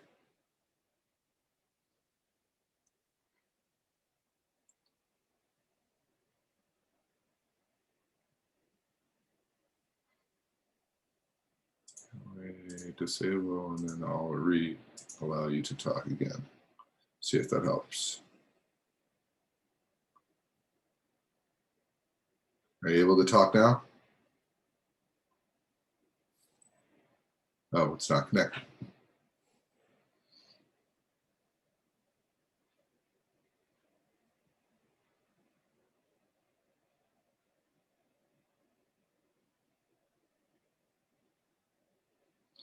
It's probably a problem with your computer microphone, Tina.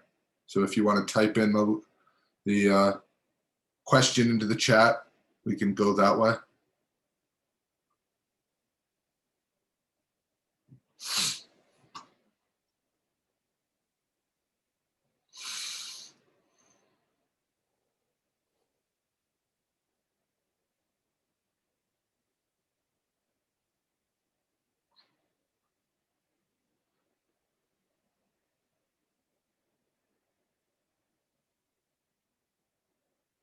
Tina, are you there?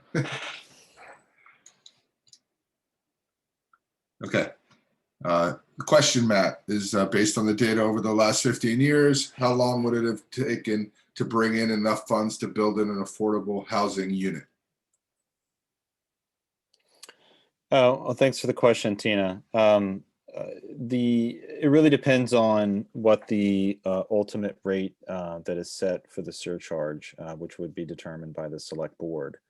In the presentation materials, you'll see that there are revenue projections for 3 different surcharge rates from other municipalities in Massachusetts, primarily Everett, Barnstable, and Somerville.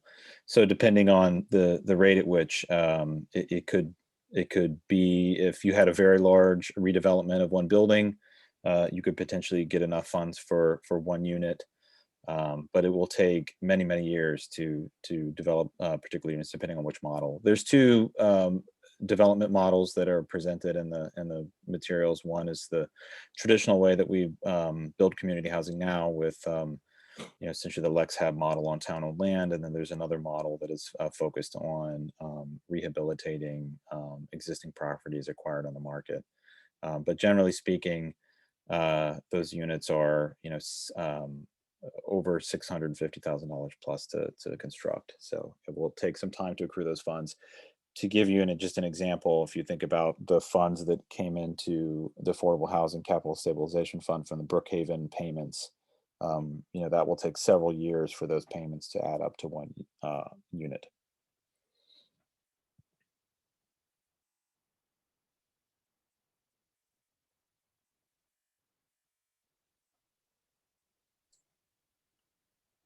Okay. So she says thank you. You're welcome, Tina. To Don. Hold on a minute. Don McKenna, you had a question. Thank you. So one of the things I'm struggling with this is that this is an industry in and of itself, and we do all kinds of things to support our other industries. And I understand us trying to find a reliable mechanism but that's what the CPA funds were in part designed for. And a lot of us worked hard to get those funds passed. So why is it that you're now looking to have something that the only burden is on that one industry when we moved away from that by passing CPA? Don, thank you for your question. As you know, CPA has a lot of potential uses, and Lexington makes great use of that for a number of projects, and a number of projects come before town meeting for consideration, and a number of them don't because there aren't sufficient funds. But that being said, the impact of new commercial development on the town, does create something that is a gap that is much larger than could be sustained by CPA funding. And so it is important that when we think about new commercial development and the impacts on the entire spectrum of housing, primarily the major focus that has been on is that when you have new jobs created, employees wanting to both live and work in the same town. And this is a well-studied phenomenon and has been looked at in many different municipalities on the East and West Coasts. So if this were to pass, these funds will not come anywhere near truly mitigating those changes in demand, and the CPA can't do it either. So may I follow up with another question, Mark? Sure. So the other concern that I've expressed before, and I guess since you're proposing this, is that we keep striving for this unreachable number, or I shouldn't say unreachable, but an unknown number percentage-wise of what the town's responsibility is for affordable housing and for addressing your issues. So as the proponent of this article, what is your recommendation as to what mark we should be looking to beyond the 10% that's required, that allows us to then go back and do the financial analysis to see whether this particular approach for doing this is hitting a particular industry that'll lower our tax base and continue to be looking for more and more funding? So thank you for the question. Just to quickly answer your earlier question, it's important to remember this is, last special town meeting overwhelmingly approved, the residential version to offset, residential development and those impacts. So we're not singling out any one group, where this is, focused on where there is development and where that has impact. With regards to a number of, in terms of, projected units or percentages, I think, at least in my mind, I think that's kind of the wrong way to look at it. I think we all know even the 10% affordability from a Chapter 40B perspective is not, really doesn't represent the actual number of affordable units because of the way those are counted.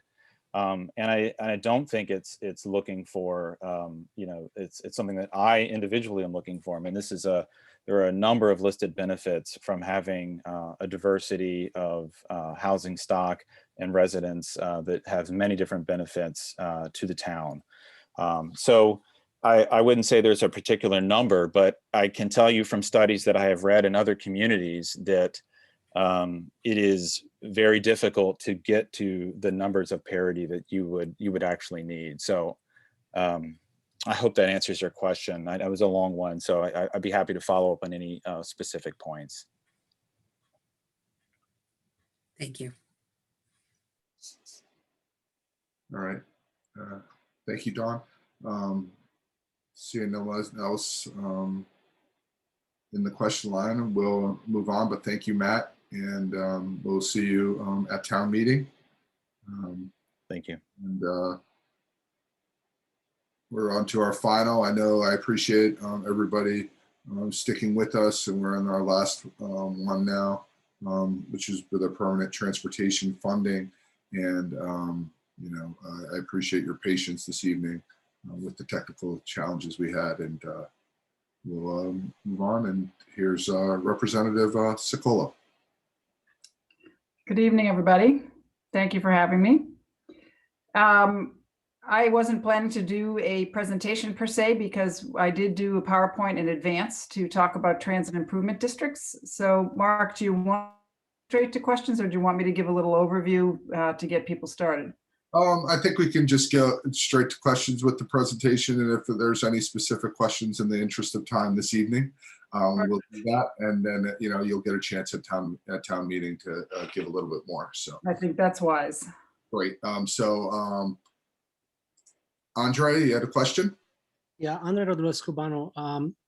Thank you, Michelle, for advancing this. And I think I understand how it's supposed to work, but just to clarify, we've got L'Express in Lexington, and we've got this shuttle from Hartwell that is sponsored by the businesses. Which of these two models is what you're looking for? More like L'Express or more like the shuttle?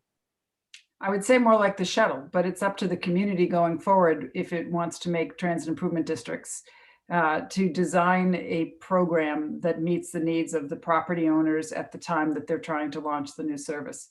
And whatever program was going to be developed would have to come before town meeting for future approval. Thank you. You're welcome. Thank you, Andre.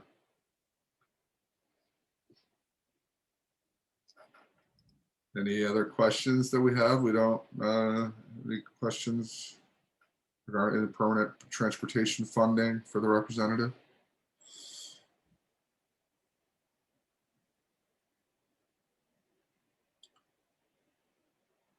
Well, I think, oh, we got a question from Andy Friedlich. Go ahead, Andy. Hi, Michelle. Thanks for all the work you've done on this. I obviously see the need for doing more of this work, particularly in terms of transportation to and from our commercial areas. I think some of the concern may be how this might impact L'Express. And is it meant to replace it, augment it, or more concentrate on the commercial sector? L'Express has been getting some subsidy from the town, and I think there might be some concern about how that might be impacted. Thanks. Terrific question, Andy. Thank you very much. This shouldn't impact the L'Express at all. This is about creating new services going forward to fill the gaps where we don't have connections to the broader transit world. Essentially, if you think about the opportunity, just like the Rev Shuttle, to connect up to Alewife, we could be connecting up to commuter rail and any different piece of the community where we wanted to create a new service. But it's really about getting the property owners together with the town, with the state, to come up with a three-way funding plan for new shuttle routes, essentially. Great. Thanks for all your work. Thank you. Thanks, Andy. John Rossi. Thank you, and thank you as well for all your work that you're doing on this and all the other great issues that you work hard on and I read about on a regular basis on behalf of a great district. My question is focusing on those who are traveling with disabilities, and in what way will their interests be incorporated into this legislation? That's a great question as well. My expectation would be that the buses that would be chosen would be fully ADA accessible. So the way this works essentially is that you design the type of service you need for the uses you intend. So if you know you have a large disability population, you can perhaps have extra stops closer to people's doorsteps, but certainly you can make sure you have a handicap lift on the bus itself.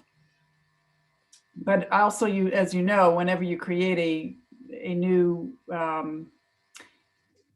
fixed route transit system, there has to be corresponding disability services through the ride. So the ride itself would also be augmented if you're creating any fixed routes, because it creates another access point to the ride for those who are disabled. Does that help? It does help. Thank you. And as I know, you know, we have a great Commission on Disabilities in Lexington, so hopefully they'll have a seat at the table as well as this progresses. And I look forward to seeing its progress. Thank you once again. Thank you.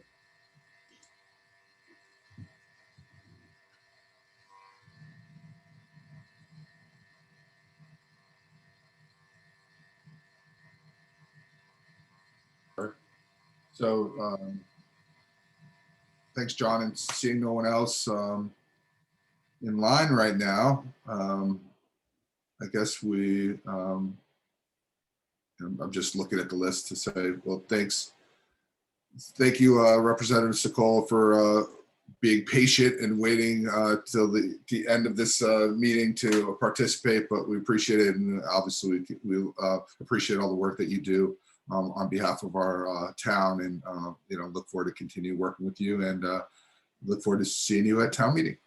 Terrific. Thanks, Mark. Thanks, Kat. Good night, all. Have a good night. So we've come to the end of the meeting, and we appreciate everybody's patience with the technical difficulties that we had earlier, but I'm glad we were able to get through it and get in a great info session and do it all on one night too. So one thing I want to remind people, and Kat did in the chat, was that make sure that you, if you have any further questions, please go to the town website and the annual town meeting page, and you can submit questions there, and town staff will be able to answer them. And where will you, Kat, just a quick question, where will you exactly be posting the answers to those questions? Great question. So it should be on the same page where where you actually fill out the form. It'll say FAQ, and it'll take you to a new page. So all the questions that have been submitted so far, you can find there. Great. But I have been also responding through email to people personally too. Okay, great. Well, thank you very much for that, and thank you for your work with this. And with that, we'll close the info session for annual town meeting 2021. And there will also be a copy of a video of this that we will send out to people in case, to the town meeting list, for town meeting members list, for people that weren't able to participate tonight. So thank you, everyone, and hope you have a good night.